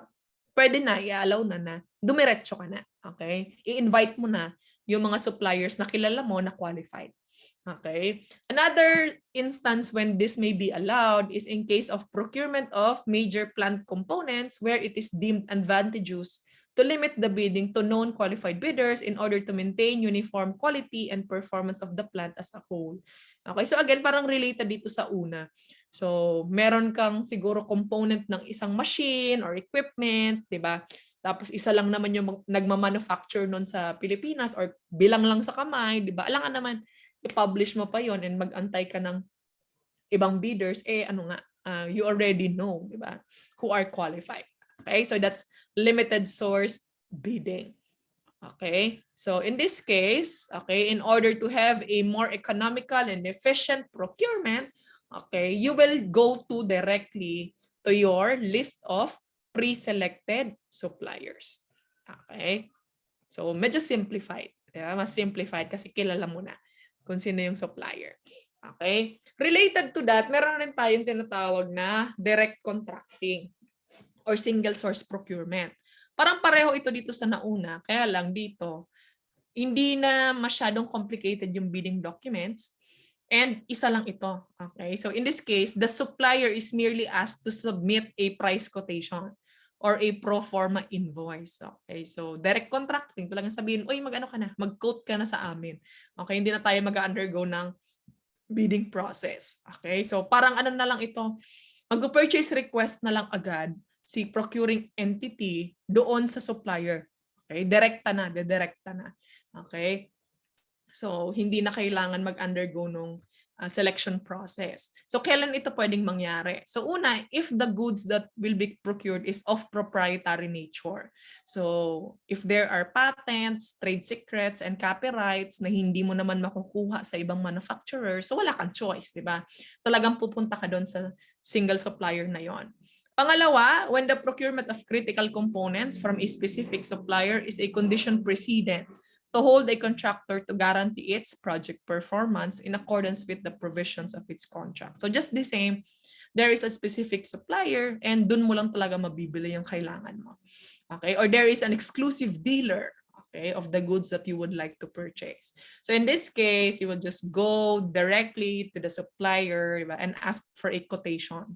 Okay? So ikaw na yung lalapit, in other words. Okay? So that's direct contracting. The next one is repeat order. So when you say repeat order, okay, as the name suggests, uulit ka ng order. Okay? So meron ka na dati ditong previous winning bidder. Okay? Meron ka nang nanalo dating bidder.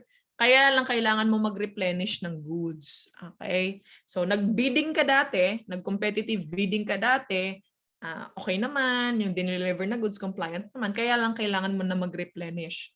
Okay? So in this case, you can just, again, submit a purchase request to that supplier, okay, and ask for the delivery of additional goods. So kailan mo ito pwedeng gawin? Okay, you can do this when the following instances or requirements are present. Una, dapat yung unit price, it must be the same or lower dun sa original contract mo. Dapat mababa or pareho lang. Pangalawa, hindi magre-result in splitting yung kontrata kasi nga bawal yon. Okay? Except in cases approved by GPPB. Okay? So GPPB, this is the Government Procurement Policy Board. Sila yung parang tagagawa ng rules and regulations for the procurement process by the government. Okay? This shall be availed of only within 6 months from the date of notice to proceed arising from the original contract. Okay? And provided that the repeat order shall not exceed 25% of the quantity of each item. Okay? So, in these cases, pwedeng repeat order na lang. Okay? Kasi kung ano lang naman talaga, yun lang naman rin yung kailangan mo, di ba? Bakit ka pa uulit ng competitive bidding if you already identified a reliable supplier? Di ba? So, in these cases, pwedeng repeat order na lang. Okay? Alright. But take note, sa lahat ng so far na-discuss nating alternative method of procurement and yung mga susunod pang i-discuss natin, this is subject to prior approval ng head of procuring entity. Kailangan ng approval and kailangan masatisfy yung conditions na dinidiscuss natin, and in all instances, dapat ma-ensure ng procuring entity na yung makukuha nilang presyo, yun yung most advantageous for the government. Okay? The next type of alternative procurement, this is shopping. Okay? So hindi ito yung tipong shopping na ini-imagine nyo na pupunta sa mall, sa SM, and then kukuha ng kung ano-ano. Okay? So when you say shopping, in this case, instead na mag-prepare ng bidding documents, invitation to bid, etc. In this case, what the procuring entity will do, it will just submit, okay, or it will just send out request for quotation. Okay, so pupunta sila sa at least 3 na bona fide or bona fide suppliers, okay, bibigyan ng 3 request for quotation para sasabihin, okay, we need this goods, okay, we need this off-the-shelf goods or ordinary or regular equipment, okay, you provide it to us or you send to us your quote and then we will compare. Okay, dapat at least 3. Pwedeng lumagpas pero at least 3. Okay, so kailan ka pwedeng mag-shopping? Okay, you can avail shopping in the following cases. So una, there is an unforeseen contingency requiring immediate purchase. Okay, so kung may emergency, pwede daw na shopping. In other words, punta ka na lang diretso sa supplier, magpa-quote ka, compare mo doon sa 3, sino yung pinakamababa, 'di ba? Doon ka bumili. Okay, so yun yung shopping in case there is contingency, unforeseen contingency. Kaya lang may threshold. Okay, for national government agencies, GOCCs, government financial institutions, SUCs, yung mga state universities and colleges, hindi lalagpas ng 200,000. Kapag LGUs, ito yung amount. Pag barangay, hindi lalagpas ng 50,000. Okay? Another instance kung kailan pwede kang mag-shopping is in case ang bibilhin mo ay mga ordinary or regular office supplies na hindi available sa DBM procurement service. Okay, and again, may threshold, hindi lalagpas ng 1 million for NGAs, GOCCs, etc. Kapag LGUs, ito yung amount. Pag barangays, 50,000. Okay, so explain natin yon, elaborate natin. Okay.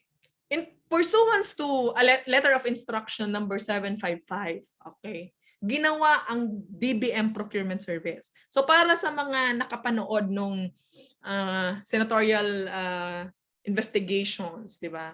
Nung committee, di ba? The Blue Ribbon Committee on the Pharmaly Deal.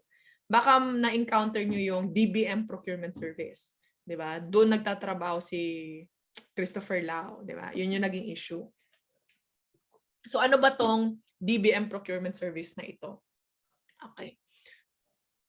Unang-una, it's important to take note na ang procurement service, okay, it's not under DBM. Okay, the procurement service is an agency that is only attached to the DBM for administrative supervision. Okay, ano ang ginagawa ng procurement service? DBM. Okay, so pangalan pa lang parang gets nyo na. Okay, so the DBMPS, it is envisioned to be parang personal shopper. Okay, ganun yung, let's put it at that para simple. Parang personal shopper ng gobyerno. Okay, so ang idea is centralized yung pagbili ng common use supplies ng lahat ng government agencies. Like for example, ballpen, bond paper, paper clips, whiteout, envelopes, yung mga common use, yung mga material supplies na talaga namang halos lahat ng government agencies ginagamit yon, 'di ba? Common use supplies, 'di ba? So, ang idea is, instead na kayo mga government agencies, hiwa-hiwalay pa kayo ng purchase, why not we procure it centrally so that we can purchase it at a much lower price? Kasi di ba pag wholesale, mas mababa. Di ba? Mas mababa. So, yung mga ganon, yung mga common use supplies, office supplies, even janitorial supplies, yung mga common nga, yung mga common. May lista naman yan, may lista naman that is available online. Yung mga yon, ballpen, bond paper, etc. Dapat, yung mga government agencies, pupunta sila sa DBMPS, doon sila bumili. Kasi nga, yun yung central procurement ng gobyerno and mas mura, dapat, okay, ideally, mas mura doon yung mga supplies. Okay, mas mura doon yung mga office supplies and other common use supplies. Okay, ganun yung idea. Okay, so that's the function of the DBMPS. That's the main function of DBMPS. Okay, they are directed to purchase common supplies in behalf of the government agencies. Okay, pero hindi lang naman yun yung main function niya. Dalawa yung function niya. Aside sa pagiging personal shopper or parang buying agent ng government agencies, okay, the DBMPS, okay, can also act as parang outsourced procurement service ng gobyerno. Okay, para siyang trading arm ng gobyerno. Okay, so pwedeng bumili ng stocks ng common supplies and then sila na yung magkukuha ng mga depots, 'di ba? Sila yung mag-i-stock, 'di ba? And para mas efficient ng pagbili, 'di ba? Mas mura. So doon na lang. Okay? Ganun yung idea ng DBM procurement service. Kaya lang the problem with sige, isingit natin itong formally deal para lang ma-idea rin kayo of what happened there. Yung purchase ng face shields. Okay, yung purchase ng face shields. It was determined that it wasn't included doon sa lista ng common use supplies or yung mga supplies that are common among government agencies.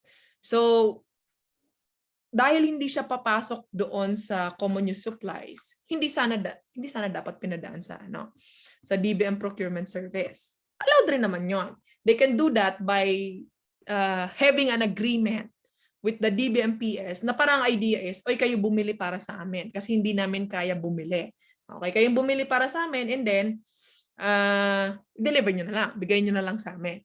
So what happened there was, hindi common use supply yung face shield, yung DOH, tinransfer yung pera nila to DBM, PS, okay, DBM Procurement Service.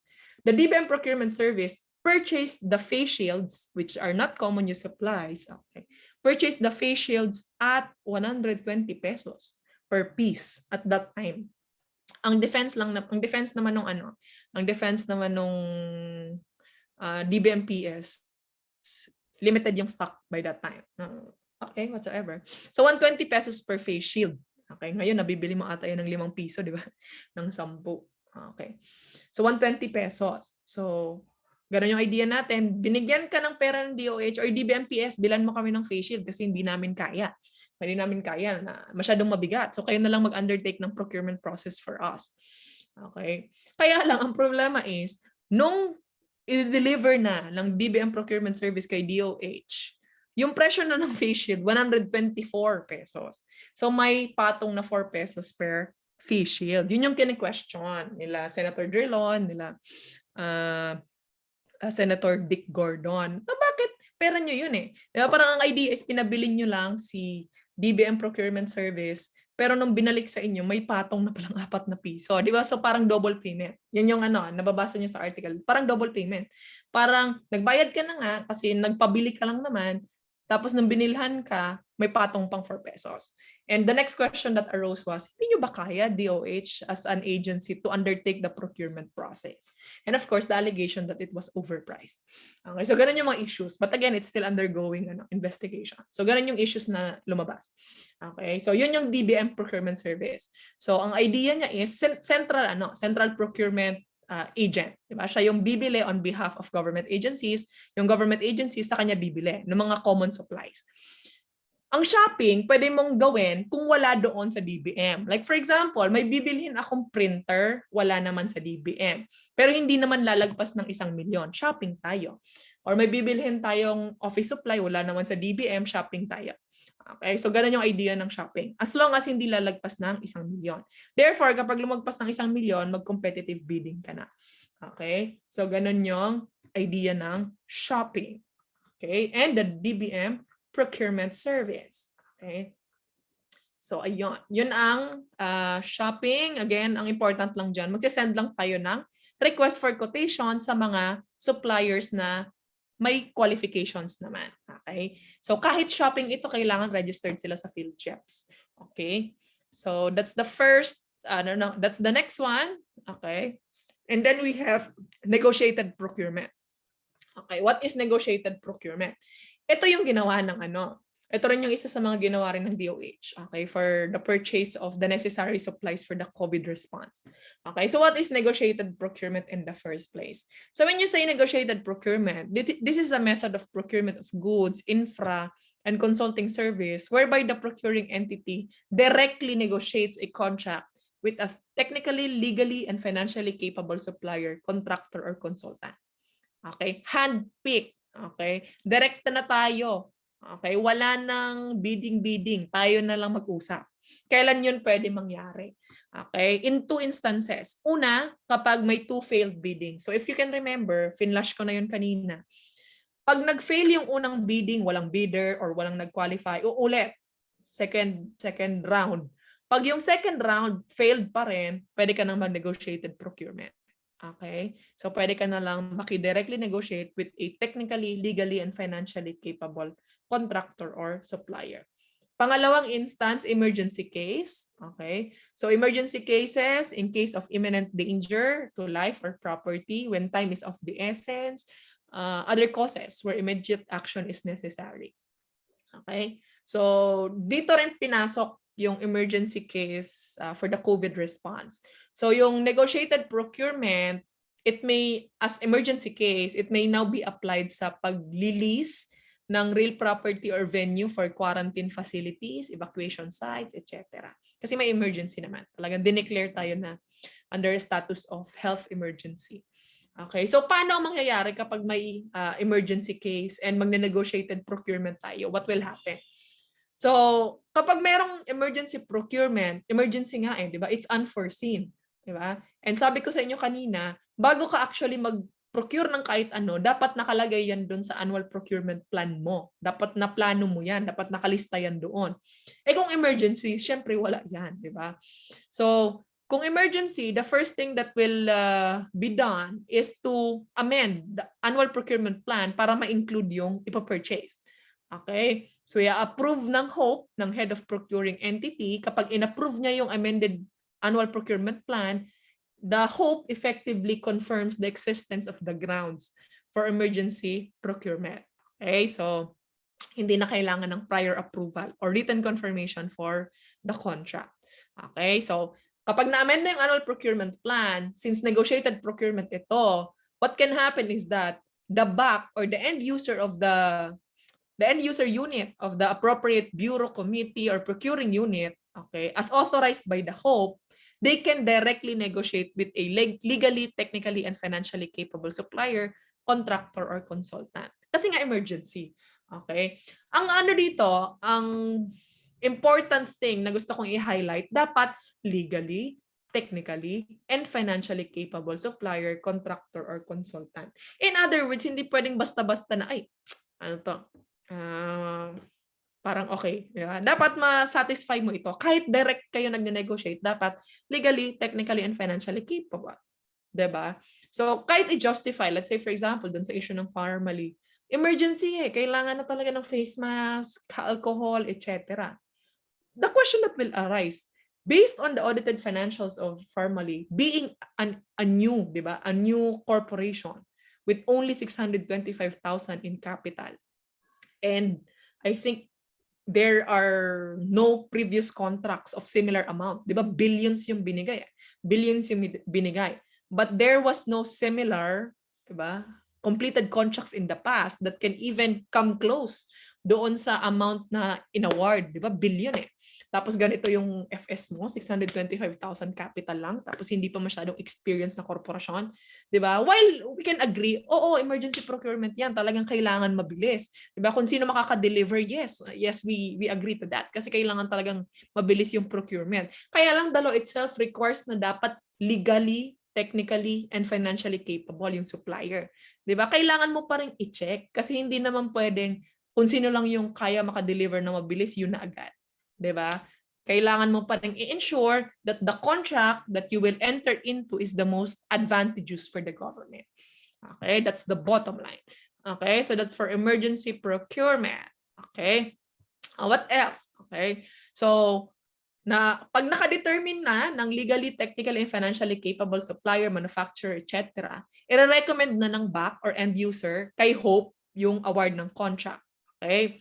So, except for contracts with ABC of 50,000 and below, okay, so kung mas mababa naman sa 50,000 to below, ipopost pa rin natin sa PhilJeps and sa website ng procuring entity yung na-award na kontrata and notice to proceed.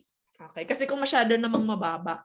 And even sa iba namang sa ibang alternative methods of procurement, kung hindi naman lalagpas ng 50,000, hindi na kailangan i-post kasi considering na hindi naman ata masyadong hindi naman masyadong substantial yung amount.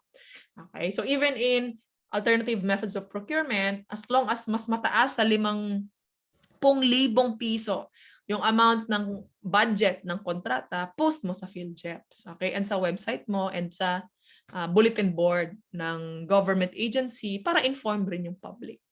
Okay? All right. What are other kinds of negotiated procurement? Okay? So, in addition doon sa emergency cases, meron rin tayong tinatawag na takeover of contracts. So, when you say takeover of contracts, this happens kapag na-terminate or na-receive yung kontrata, okay,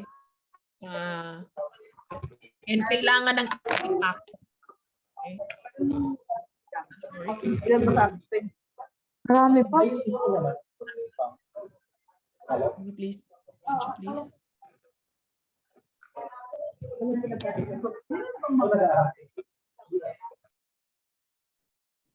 Ayan, okay. All right, sorry for that. All right. Okay, sige. So going back, takeover of contracts is also a form of negotiated procurement. So this happens when, what do you call this? The previous contract that was awarded was rescinded and kailangan ng immediate action. So to prevent damage or loss of life or property. So parang kalagitnaan, natigil yung yung kontrata. So another supplier can take over. So pwedeng negotiated na lang. Direkta na ang negotiation. You also have adjacent or contiguous. So as the name suggests, this happens when the subject contract is adjacent or contiguous to an ongoing infra, okay, project or consulting service. Sa madaling sabi, parang related kasi yung mga project. So it's impractical and inefficient kung i-award mo sa ibang consultant or contractor. Okay, so para consistent, okay, para uniform yung kada components ng infra project, pwede mo nang i-award sa isang legally, technically, and financially capable supplier na adjacent or contiguous sa ongoing infra project. Okay? You also have agency to agency. Okay? Itong agency to agency, medyo na-excite ako. Dito nag-apply yung kinwento ko kanina. Okay? Ito yung ang ginamit ng DOH to purchase the face shield, the face mask, etc. Okay? When you say agency to agency, gobyerno to gobyerno. Okay? Government agency to government agency. Okay? So this is what happens when a government agency purchases from the DBM procurement service. Okay? From the DBM procurement service. So kapag common use supplies lang naman, okay, available naman sa DBM, even though mag-exceed ka ng 1 million, diba? As long as it's available with the DBM, it's allowed na doon ka na lang bumili. Okay? Or sa DPWH, it's determined that they are the most qualified to undertake the infra or consultancy whatsoever. Okay? Pwedeng agency to agency. Okay? In other words, di na kayo magbibidding. Okay? So ito nga yung nangyari doon sa DOH, yung kinuwento ko kanina. Yung nagpabili ng face shield. Okay? Nagpabili ng face shield. Kasi yung mga government agencies na hindi competent to undertake a procurement process, they can tap the DBMPS to do the procurement for them. Okay, kung hindi nyo kaya, wala kayong sapat na tao to do the procurement process, we will do it for you. As long as meron tayong agreement. So ganun yung idea. Pero kapag common use supplies lang naman yung bibilihin mo, hindi na kailangan. Pwedeng diretso ka na sa DBM. Okay, maganda ang ballpen dyan sa DBM. Yun yung binibili ng DSWD before. Maganda yung ballpen. Okay. Sige, and mas mabilis rin yung delivery. So okay naman, okay ang DBM procurement service, nagkaroon nga lang ng ganitong issue. Okay?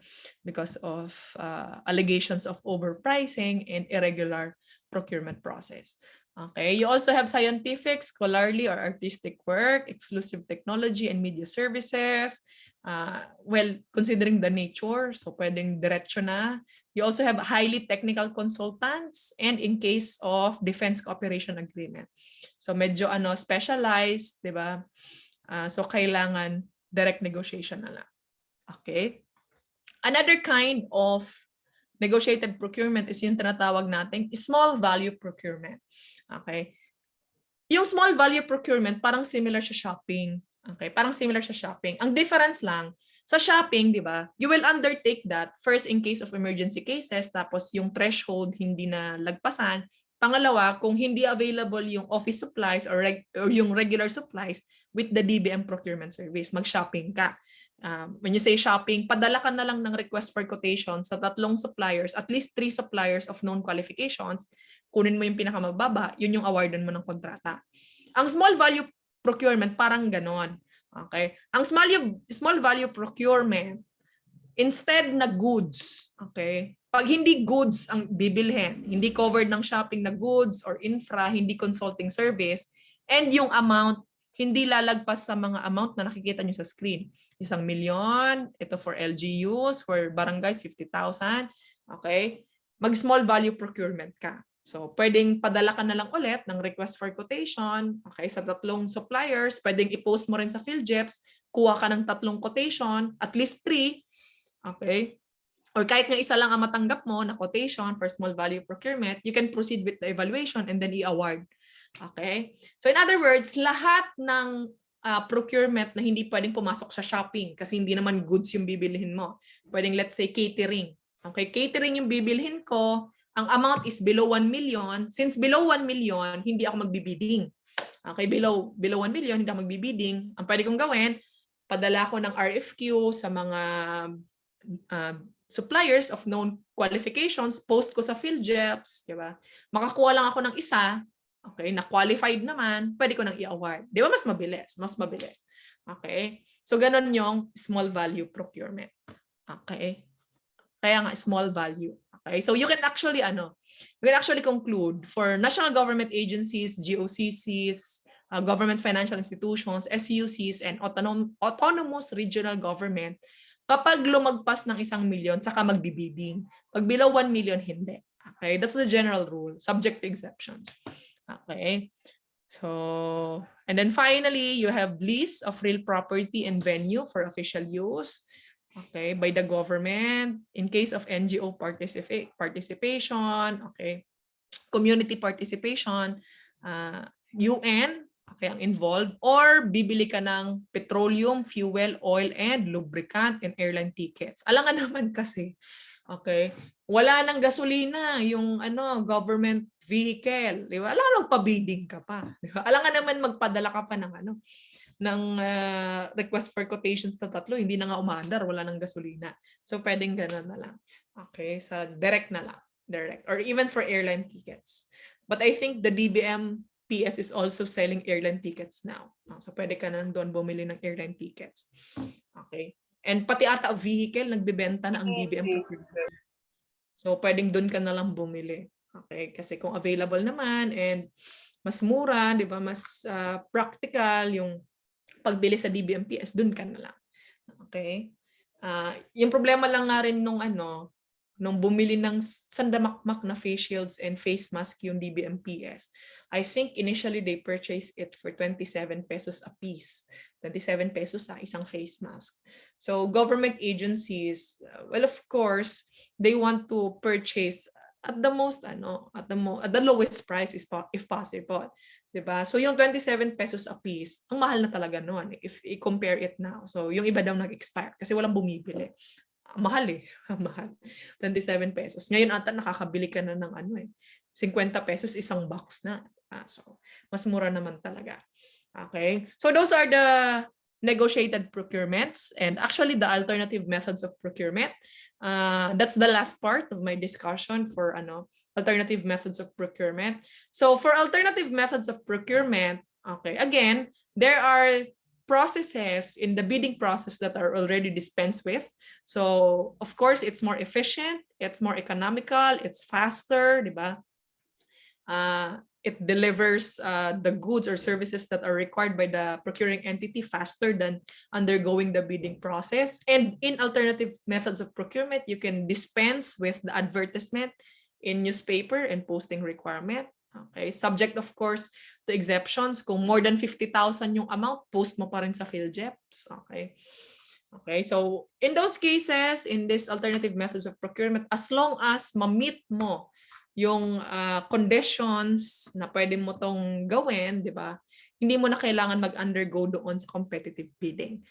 Okay, so bottom line,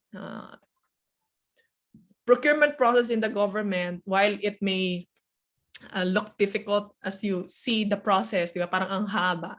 There are actually alternative methods with which the government agency can avail, as long as they can ensure that this method of procurement is the most advantageous to the government, and they will be able to deliver the goods or services to the necessary end user at the earliest possible time, and of course, as long as they can find a qualified and reliable supplier. Okay, sige. Okay, so time check. It's now, what time is it? It's already 8:14. Okay, so na-max ko talaga yung 2 hours. So I'm now open for any questions that you may have. Sige. A lot siguro, ilan ba? 15 to 30 minutes. Okay, sige. Let's do that. Sana may natutunan kayo. Okay. Hindi talaga natatanggal itong ano ko. Lagyan ko na lang ng smiley. Okay. Okay, so let's look at the chat box dito sa Facebook kung merong tanong. Puro comment lang ata ng ano eh. Parang ang habol niyo lang ata dito certificate eh. May natutunan ba kayo sa akin? Sana meron, di ba? Oo, kasi useless ang certificate kung ano eh. Kung wala namang natutunan, di ba? So meron ba? Hopefully meron naman.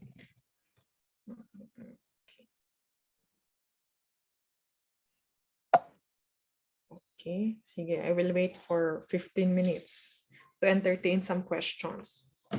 If the NFCC is not enough, would the line of credit suffice? The NFCC is actually an option. You can say actually parang option. So hindi siya mandatory requirement talaga eh. Kasi ang nakalagay sa batas or sa IRR, NFCC or committed line of credit. Okay, so ibig sabihin either of the two. So kung hindi enough yung NFCC mo, kulang pa yung assets mo, hindi pa masyadong stable yung finances ng korporasyon, pwede ka nang mag-submit ng committed line of credit. The problem with yun nga yung na kwento ko with Formally, wala ring nakitang committed line of credit, therefore nagkaroon na parang violation na rin. Okay, dun pa lang irregular na. Okay. Okay.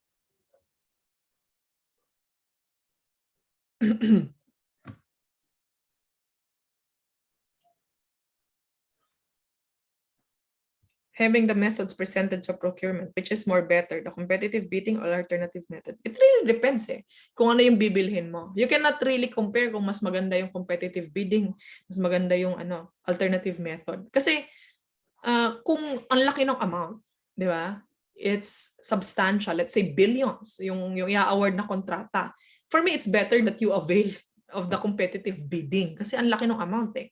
Pero kung ano naman, yung bibilin mo naman, di naman ganun ka-substantial yung amount and pwede mo naman ipasok sa alternative method of procurement and medyo immediate yung need for the goods or service that you will purchase, di ba? Why not avail of the alternative methods of procurement?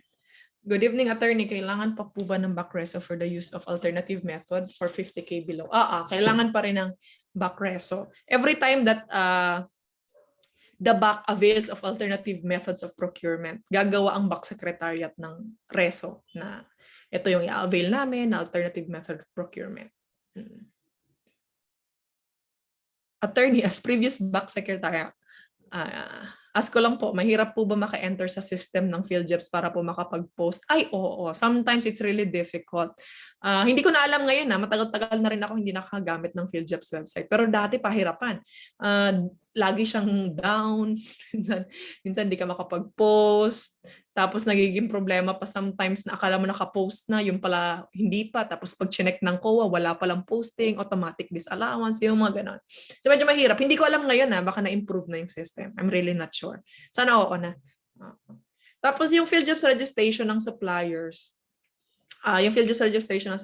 it's also classified. Depende kung Depende sa experience, depende sa documents na sinubmit. So sometimes, may mga bidding na yung nire-require nila, yung platinum registration, ibig sabihin talagang compliance sa lahat ng documents, known experience, etc.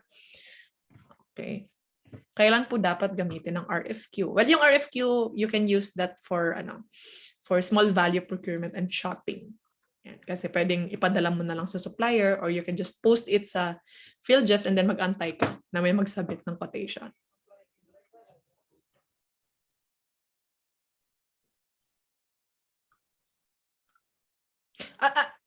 We are first-class municipality. As practice nila this previous years, 100K above are subjected na agad nila sa bidding. While based on the given slides, dapat 200K pa po. May instances po ba na ang BAC mag-set ng limit lower than what is minimum amount? Wala naman. The problem is with alternative method of procurement. Kapag na-determine kasi ng BAC, upon the approval of the HOPE, na yun yung pinaka-efficient na gamitin. Kaya nga alternative. That's an option available to them, but nothing's preventing them from availing competitive bidding. So, ayun. Yun siguro yung sagot sa tanong mo. Ano po difference ng amended APP sa supplementary APP? Yung amended APP, yung original na APP, may binago ka. Like for example, may inedit kang amount or item. Yung supplementary APP, this is usually prepared in case nga may emergency situation or may unforeseen contingency na kailangan mo dagdagan yung procurement plan mo before. So, yun yung difference. Okay. Okay na.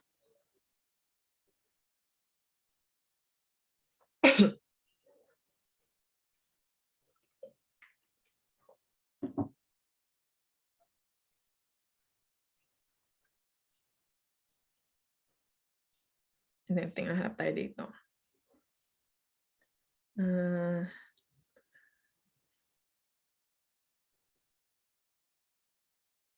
Kailangan po ba mang pulis ang accountant sa attachments? Ano mang pulis?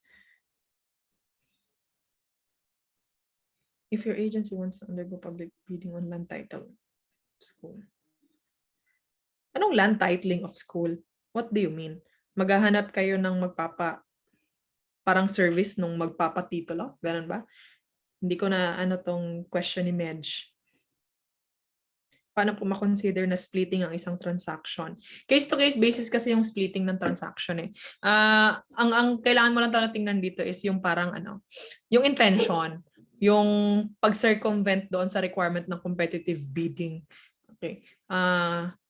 Yun, most of the time, ang tinitingnan ng COA, which is isa ito sa mga common findings, is yung relationship ng mga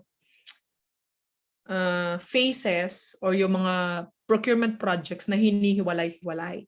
Na parang idea is, kung pwede naman palang magkasama, di ba, na i-undergo ng bidding, tapos hiniwalay, and wala namang reasonable justification for that, pwedeng i-consider na splitting. Okay.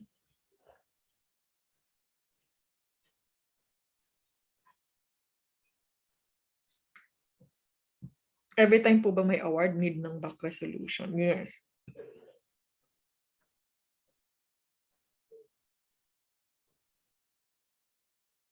Okay. Is it allowed to inform the bidders right after the bid opening who was considered as the bid? Andun sila. Pero andun yung mga bidder sa sa bid opening mismo. Andun sila. So malalaman naman talaga nila. Minsan nagpapalakpakan pa nga, nag-encounter ako niyan. Nagpapalakpakan na pag nanalo silang lowest calculated bid. And in addition to that, during the bidding process itself, yung bid opening, kailangan may representative ng COA. Tapos dapat may mga observers rin. Okay, para mas maging transparent yung bid opening. And in other LGUs, particularly sa Pasig, napakagandang practice nila, talagang very transparent.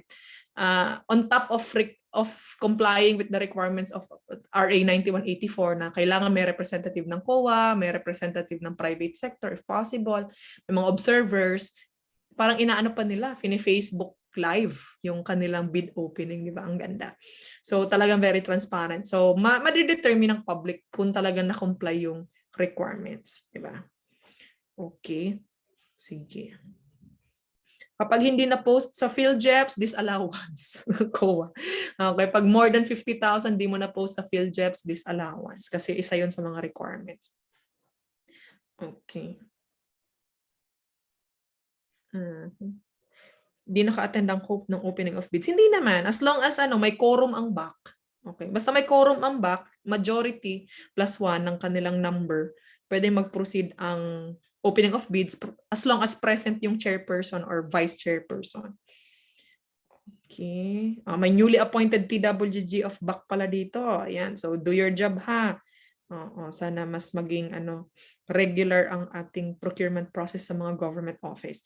But personally, I think we can still improve our procurement process para mas maging mabilis siya, mas maging transparent, 'di ba? We're on our way there, mas maganda naman.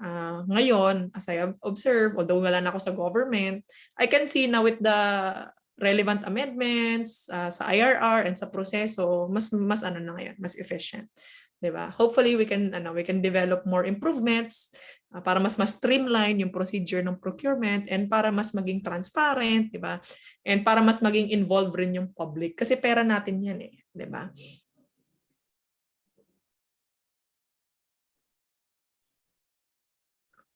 Okay. Attorney, kailangan po ba palaging lowest bidder ang mananalo? Hindi naman nga.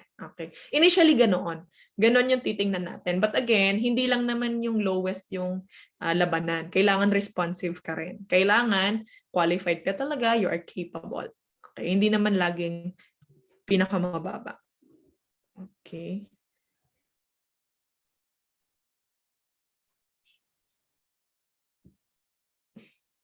Daming tanong na para mga na ito, mga based on experience.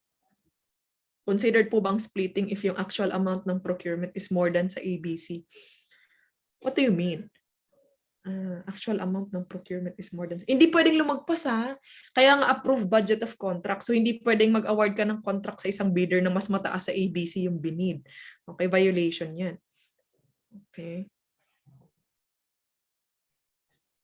Okay. So Senate case on Farmally, what went wrong on the procurement process? A lot. Okay. Well, yung mode of procurement that was availed by the DOH, it's recognized. You can really avail of emergency procurement kasi may bayanihan 1 at that time, may bayanihan 1 which allows allows the DOH to dispense with some portions of the bidding process. Yun nga, pwedeng direct negotiation na lang. The only problem is yung talaga, capability ng Farmally. Kasi nga, this is not based on my own opinion. This is proven already by experts that was invited by the Senate Blue Ribbon Committee. So, nalaman na based on the audited financial statements, there is only 625,000 capital. It's a new company. I think it was incorporated sometime in 2019.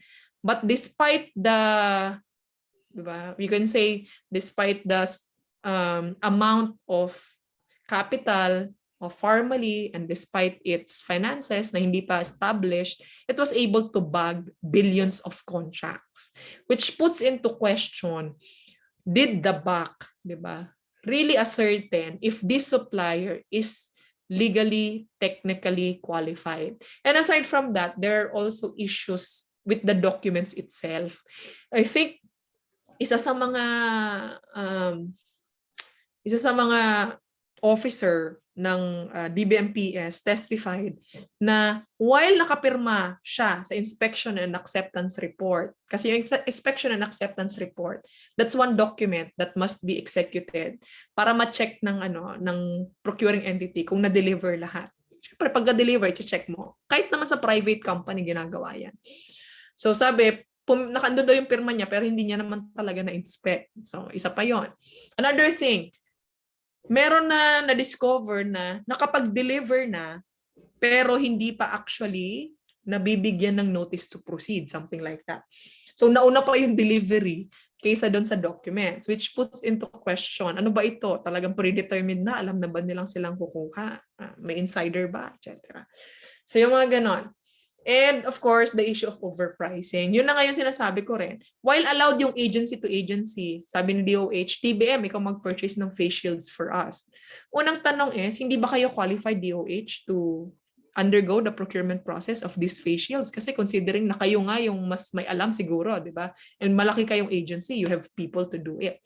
And then second, yung yung price ng face shield, which was at 120 pesos per face shield a piece, di ba? 120 pesos a piece. And when I think it was Senator Lacson, I'm not really sure. Nag-check ng parang price during that time when the facials were purchased. Pwede naman palang ma-avail ng mas mura doon. So there was also an issue of overpricing. So ang dami. Ang daming irregularities whatsoever. Dumagdag pa yung non-compliance ng mga officers ng Pharmaly which led to their arrest. Diba? So medyo masalimuot. Ang bottom line talaga doon, ang takeaway ko, diba? It was already proven by documents that there was indeed anomalies and irregularities. It is really despicable to think that during the time of pandemic, diba, while everyone is suffering the brunt of this virus, diba, while everyone is trying to survive, diba, some people, diba, stomach to, use this procurement to put money in their pocket. Di ba nakakasuka na parang para sa tao to, ang daming naghihirap, di ba, ang daming namamatay, tapos nagkaroon pa ng ganitong irregularity. So medyo talaga, masakit sa loob and well, pera natin yan, di ba? Lahat tayo ay taxpayers, di ba? Masakit sa loob na ganun yung nangyari. Okay? Sige. Time's up for me. So ang daming interested sa government procurement law. Okay? So there are trainings that are sponsored by the PhilJeps, even the GPPB, di ba? Sila talaga yung mga accredited license to do this training. Ako naman ay introduction lang, overview lang. So yung mga questions na based on experience, based on what is happening in your agencies, whatsoever, pwede nyo sigurong i-consult with them. And you can actually ask for an opinion from GPPB. So ayan. Okay, so that ends my discussion for tonight. Hopefully you were able to learn. Ang final message ko na lang is, even though you are working for the government or you are not, just remember that we are all Filipinos, diba? These are public funds we are talking about. So even if you only had an overview or a basic knowledge of government procurement law, I hope you pass on this knowledge, diba? Once you encounter transactions with the government, or baka malay natin, diba? You become government officials yourselves. Hopefully, you will faithfully comply with what the law states, because these are in place to ensure that the public funds are used for their lawful purpose. So, ayun. Yung pera na to para sa tao, so gamitin para sa tao. Okay? So, good night again, and thank you so much for bearing with me, and have a good night. Have a restful evening. Thank you so much.